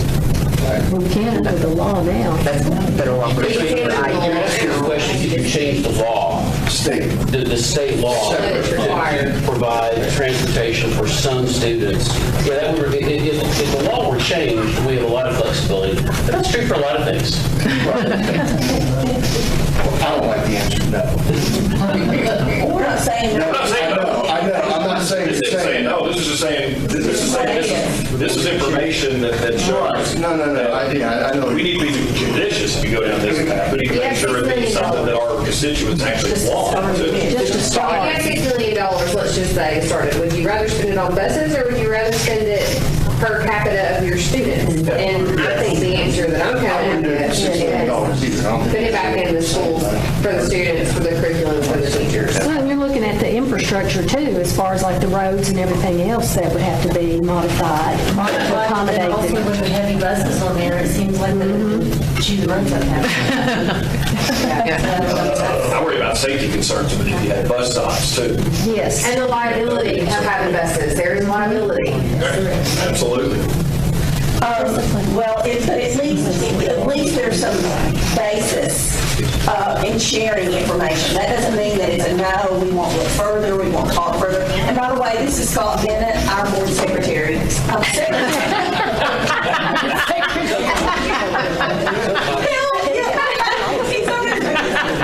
our board attorney. I'm so sorry.